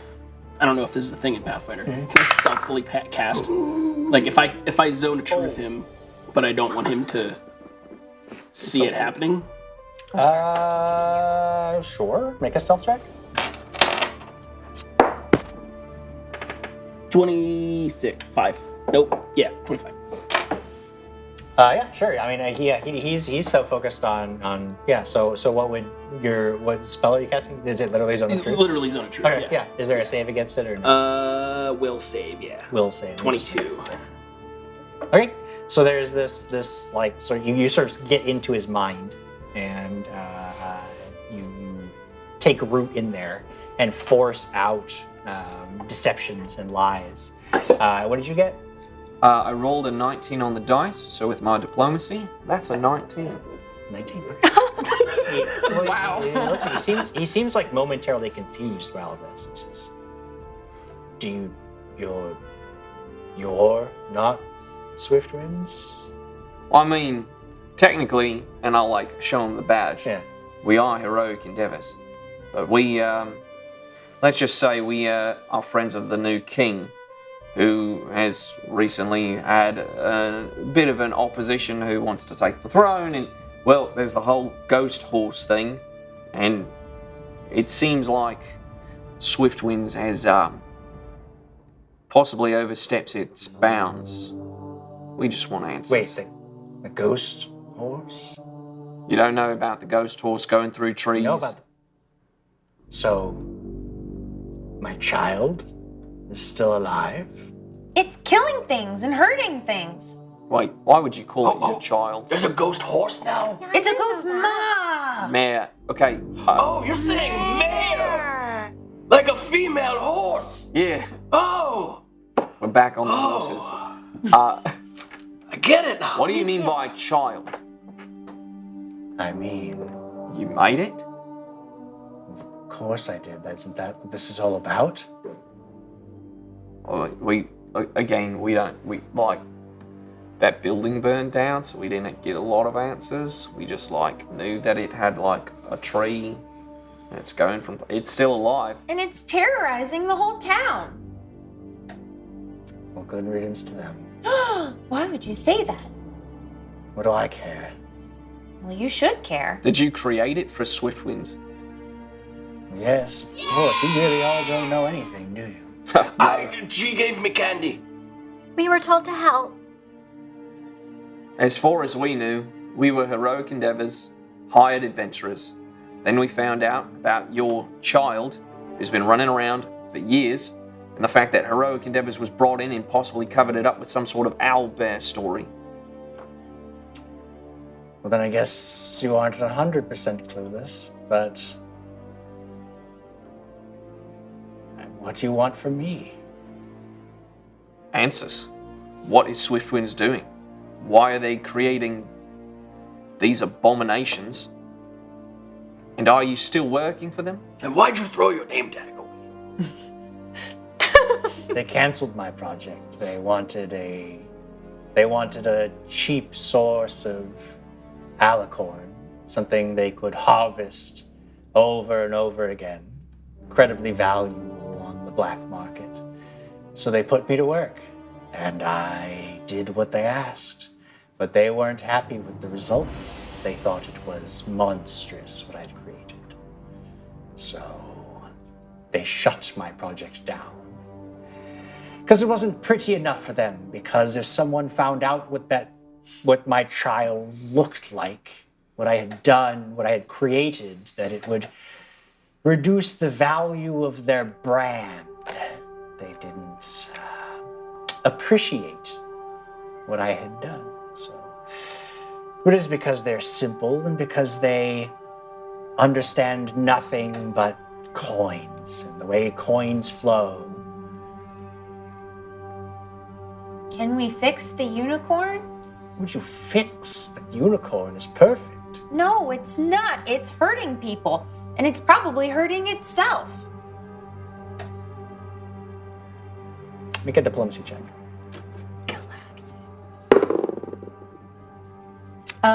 26. 26. Okay. He says, Whoa.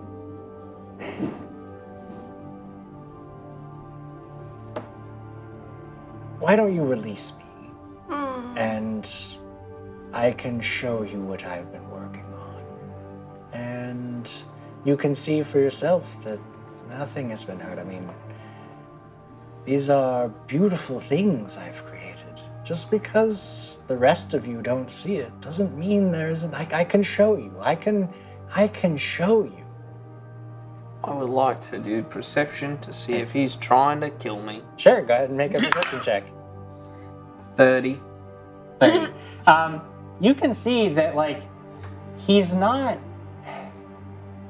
You are definitely, like, creeped out by what he's saying. Mm-hmm. Like, but he doesn't believe that you don't get, like, he's not trying to trick you or, like, harm you, but it's like, because he's so far off the deep end, like, he really thinks that, like, he can show you there's, like, but what he wants to show you is not something you want to see.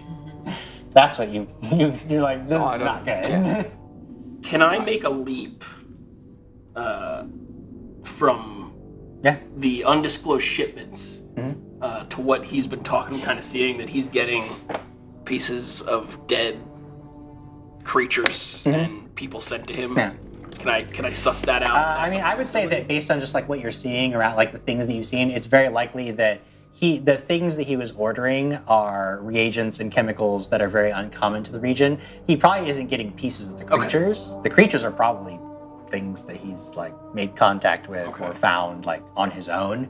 But he's getting like reagents and chemicals and alchemical ingredients and stuff like that that wouldn't be common to the area. But as you are standing there and talking to him, and he's like, just let me go. Look, I can show you that my child isn't hurting anyone. It's certainly not hurting itself. Like, no, look, if you are here to get back at Swiftwinds or something, we can work together. We can, yes, I can help you do this. I have no love for them. I had agreed to disappear. And I assumed you were here on their behalf because they decided after long to tie up a loose end after so long. I assumed you were simple assassins, but I see that's not the case. You're curious. Let me satisfy that curiosity for you. You know, I don't think I'm that curious. I mean, can we sidebar for a brief moment? Yeah, Ajax, watch him. And the dog that's been here the whole time. I forgot about the dog. I just want to be like, we can't let him keep doing this stuff, right? Well, my thing is, what is he doing that's going to hurt anyone here? He's been sent away. No one in this town, when we mentioned his name, said anything bad about him. Well, where'd he get these tree monsters? They kept punching me in the face. And also, his child, which clearly can hurt someone. What if he makes more scary creatures? Look. Do we keep watch on him or something? I mean, we can. I don't know if that's going to solve anything. As you were standing there, talking, each of you make a perception check. Yeah. That's good. 18. 16. 15. 27. Yes, Peepa. 13 plus 14, right? That's 27? Yep. Yeah. Peepa, as they're talking about all this stuff, you are just sort of looking around, and it's very muffled, and it's coming from upstairs. But you hear this like shouting, and it sounds like several voices all at once, and you hear one very distinct word that says, "All right, clear out." And immediately after that, you all hear this tremendous explosion. And you feel the entire structure shake as if you're in an earthquake, and dust falls down, and you hear this collapsing, like the sound of collapsing rubble. And a like blast of flame comes from upstairs, like down the stairs, and you all have to like dive to the ground to avoid it. And there's this shower of dust and debris down from the ceiling. And you realize that if this place hadn't been built as sturdily as it had, like the whole thing certainly would have collapsed on you, killing all of you. But either way, when the dust clears and you are able to like look around and breathe in the dark, you look up and you realize that the whole upper story has collapsed onto the trapdoor, and you are stuck down here. And that is where we will end our story. For What? No! What about my horse bath thing? I don't know about your horse bath thing. I just know that it's time to be done. We'll be fine. You'll be fine. Tomorrow, I just need a nap and we can get out. Oh no. It'll be perfect. And I'm sure you can teleport or something, right? Obviously, everything will be fine. To all of you out there, thanks for coming and watching us play. Sorry we took a little bit of extra of your time. Hopefully it was entertaining enough that it was worth sticking around for. We do still have our giveaways this evening. Our Gleam contests have ended, which means that now is the time where winners will be decided. Again, tonight we are giving away the first book in the Lords of Blood adventure path.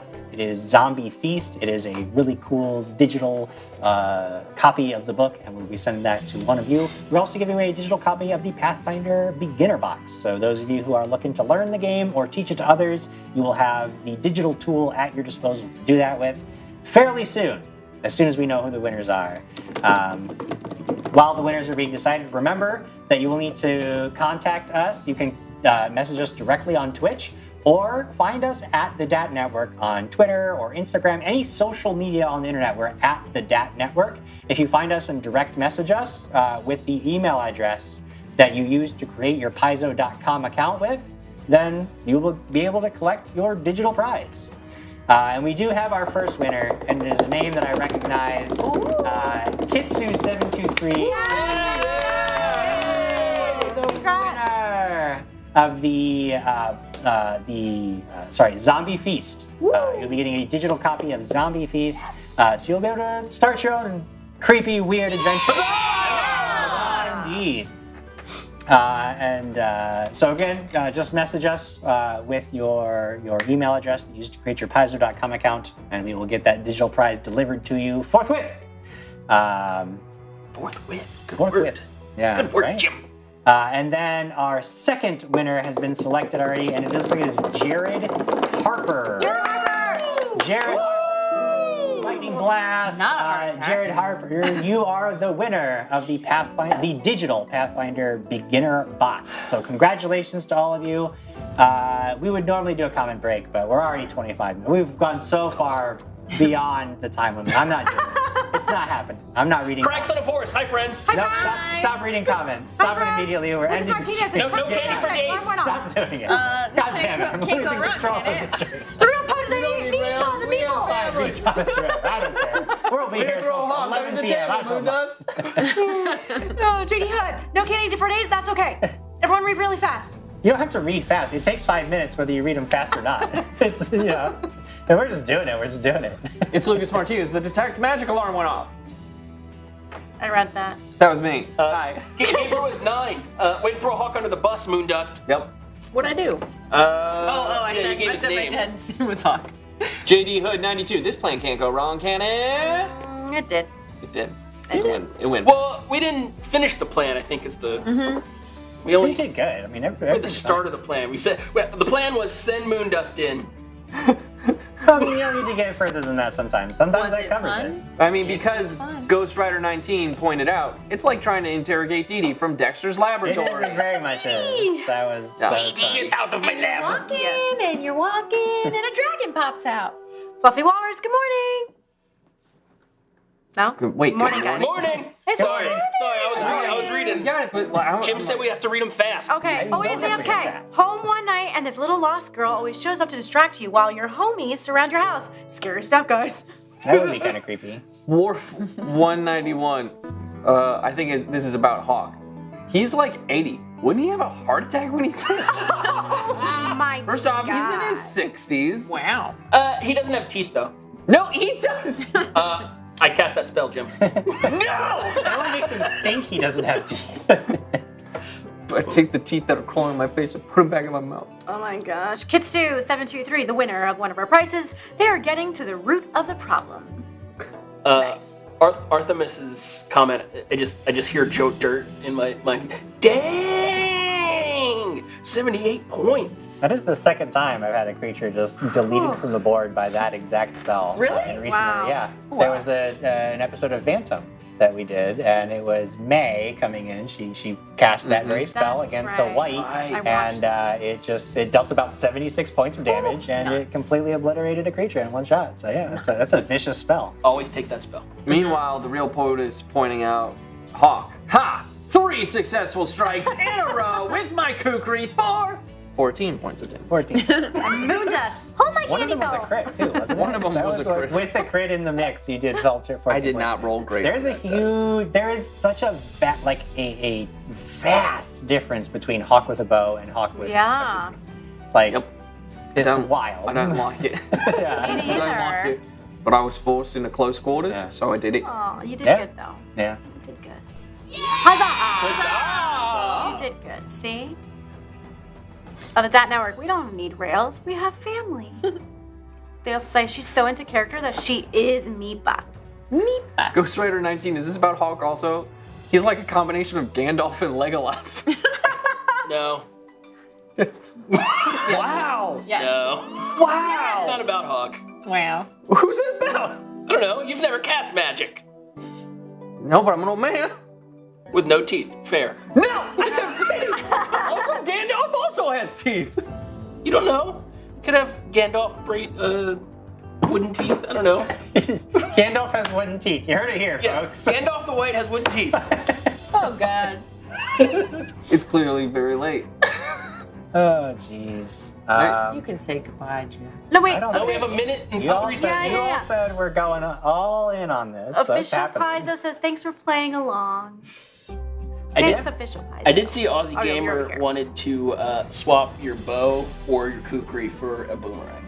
A boomerang. Yeah. I feel like I looked at a boomerang. Or an arrow for a poisonous snake, if I recall something they said. What? Which that would be cool. Yeah. You just shoot a poisonous snake at somebody? Or like an arrow that turns into a... I think there is an arrow that turns into a poisonous snake, but it was more than Jim was letting us take. Or I just wanted more stuff. Thank you for the raid. Roll for perception. Yes, thank you. Kitsu723, who you might recall from winning the giveaway. Thank you for the bits. We also had a coin for Katie from Isaac J35. Thank you. Cinematic mode was triggered by Red9575 and JD Hood 32. Thank you for the hero point. Hero point. I do. Did you guys use all of your hero points? There's one. There's one last One on the And the table. last comment that's highlighted best for last 3 of Post 98 saying hashtag DatFam best fam. DatFam best fam. Well, DatFam, this is Betty Bye time. We're all gonna go home and go to sleep Oh, so that we night-night. can wake up refreshed and ready to play next Tuesday. We're gonna sleep the whole week, and then next Tuesday we're gonna wake up and we're gonna come back here at 6 p.m. on Paizo's Twitch channel, and we're gonna play some more Heroic Endeavors. But until then, I must bid you adieu. Thank you all for watching. Thank you all for playing. I had a great time. I hope you all did too. And we'll see you next time. Goodbye, everybody. Good night, guys.